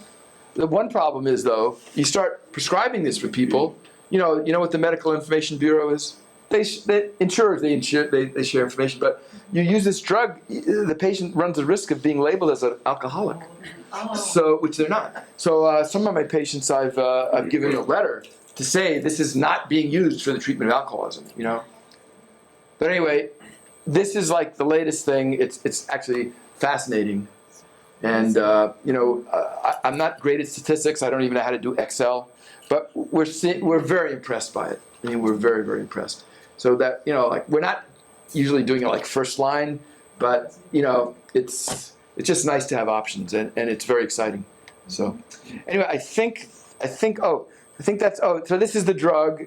It's got a very complicated metabolism, and I don't really have time to go into it, but it's a fascinating drug. It has lots of other, it's got lots of other uses too. And the other thing that's amazing about this, I was using it for Borrelia. Turns out those first 3 patients, all of them had babesiosis as well. And they don't require any further treatment for babesiosis. And it turns out this drug has been shown to have activity against malaria. So it's an amazing agent. So again, we don't know the mechanisms, but so if you can either knock out or knock down 2 of the most problematic infections that ticks transmit, borreliosis and babesiosis, with one agent that's inexpensive. I mean, treatment for babesiosis is expensive and not that effective. A bottle of Mepron is $1,000 a month. And it's clear that's not curing the patient, but it's helping. So anyway, I think we're on the cusp of a lot more better things. And again, a lot of it is from private funding. Even the government is slowly being dragged along, that maybe there is such a thing as chronic infection, or, maybe our 2-tier testing sucks, which it does. I mean, it sometimes is reliable, but not always. So, Can we leave time for questions so that they can? Yeah. Does anybody at this point have any questions that you're just burning to get out? Go ahead. Oh, it's related to Zhang's research at Johns Hopkins. Yes. Essential oils. Yes. I found that very interesting. I'm wondering if it's being explored further. That's so Dr. Zhang has used essential oils, and they have shown in the test tube to be very effective in vitro. One question is how well that can be absorbed to get levels within the patients, and are they effective? Also, Eva Shapi at the University of New Haven has trialed a number of different herbals against Borrelia in its different stages, and has found that to be helpful as well. So yeah, there's a lot of research going on. Again, a lot of it is with private funding, So that's why these private organizations are important. Yes? Does disulfiram occur in nature in plants or fungi? I don't know the answer to that. I think it's a synthetic chemical. Yes, sir? What risk do our dogs and cats pose? Are the collars effective? Well, animals are wonderful, but indoor-outdoor animals certainly pose a risk because they're like Trojan horses. They are bringing ticks into the home. Now, a lot of the agents that you treat your dogs and cats with, the way they work is if the tick feeds, it kills the tick. However, if the tick is on the coat of the animal and has not yet attached, the tick can go off the coat of the animal, onto the carpet, onto the bedding, and I don't know if you know this, but ticks are incredible animals, and they can detect carbon dioxide, and they will track carbon dioxide gradients. They will actively seek out their host.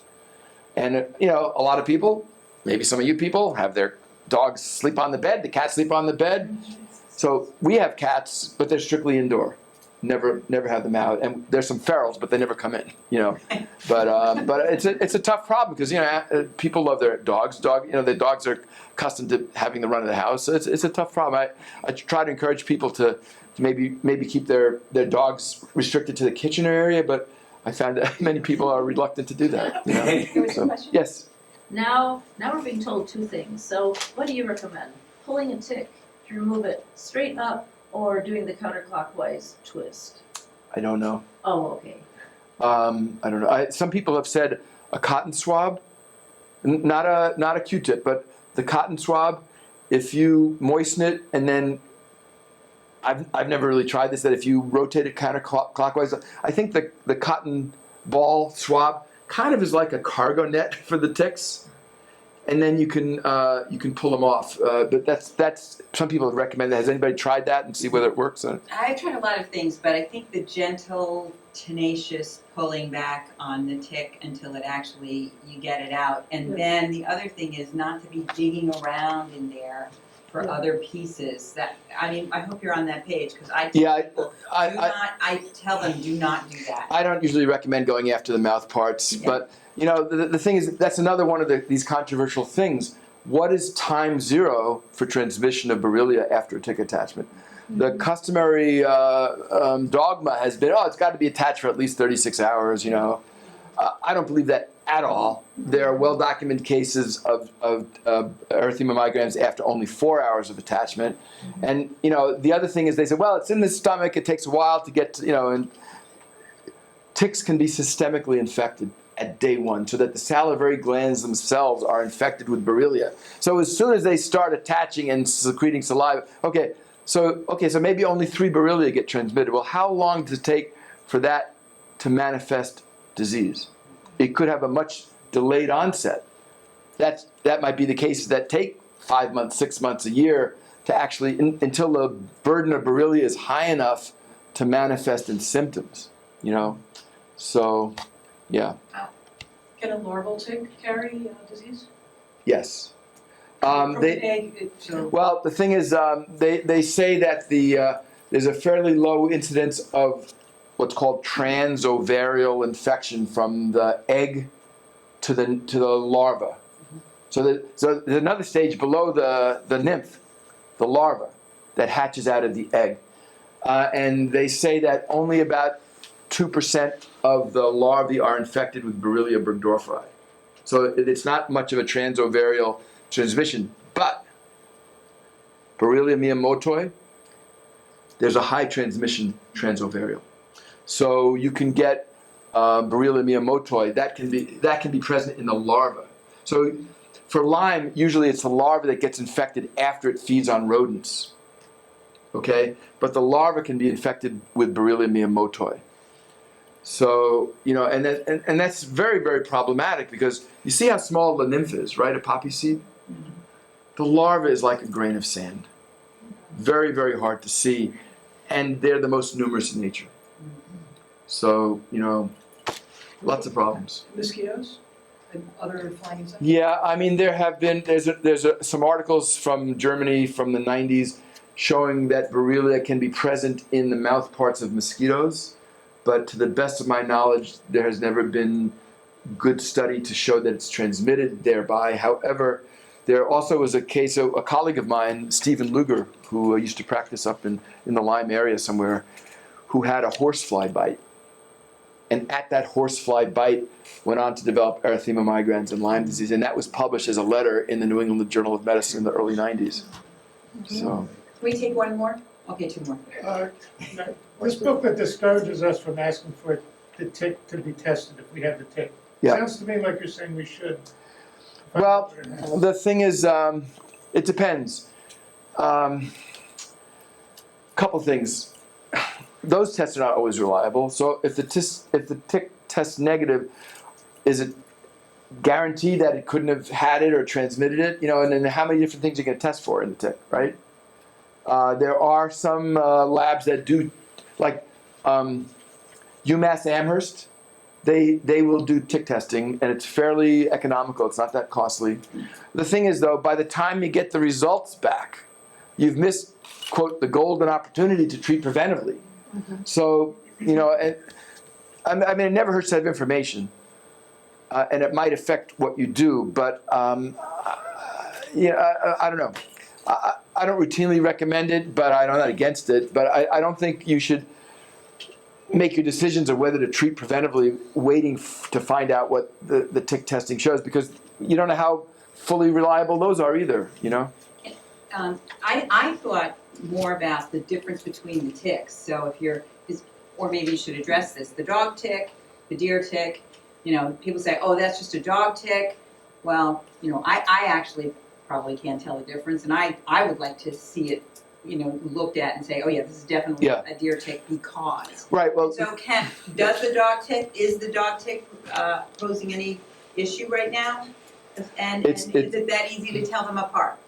Yeah, I mean, with a little bit of experience, you should be able to distinguish a dog tick or a wood tick from a deer tick. First of all, they're quite a bit larger. Usually they have a kind of a variegated surface on the back of the ticks. But many different kinds of ticks. Now, as far as I know, the dog tick or the wood tick, as far as I know, it has not been well documented to transmit Lyme disease, but it can transmit other things like Rocky Mountain spotted fever.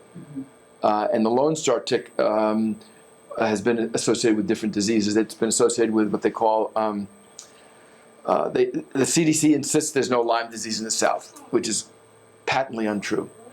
But there is what they call star eye, southern tick-associated rash illness, that produces a rash that for all the world looks like a Lyme rash, but the CDC insists it's not a Lyme rash. They've never identified the pathogen, and they're telling people don't that star eye doesn't need treatment, and there's a lot of data to cast doubt on that. But you want to do one more? Yeah, around here, the main predator of the mice is the foxes. Yes, And, fox is good.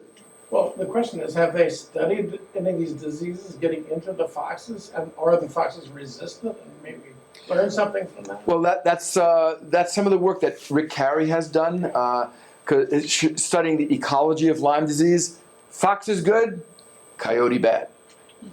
Foxes kill these small rodents, but when coyotes come, the foxes are usually driven out or killed, and the rodent population increases. Opossums have a high capacity to kill ticks. So opossum's good unless you're a horse owner, because opossums can also carry EPM, is a parasite that can affect horses and cause a severe neurological. So you got all these conflicting things. But yeah, it's a very complicated ecology. Yes. Very complicated. One real quick question. Yes, sir. Are you taking new patients?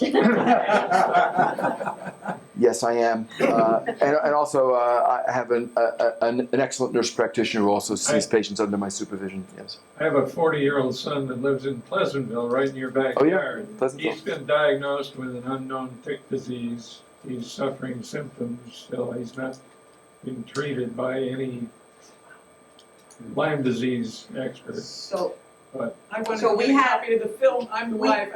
What's that? I wanted to get a copy of the film to make him sit down and watch it, but I'd We rather have- send him to you. we have the contact information for Dr. Liegner, and you know, we never really promote the people who come, but I just think he's wonderful, and I've learned so much more today. and I thank you so much. You're very welcome. for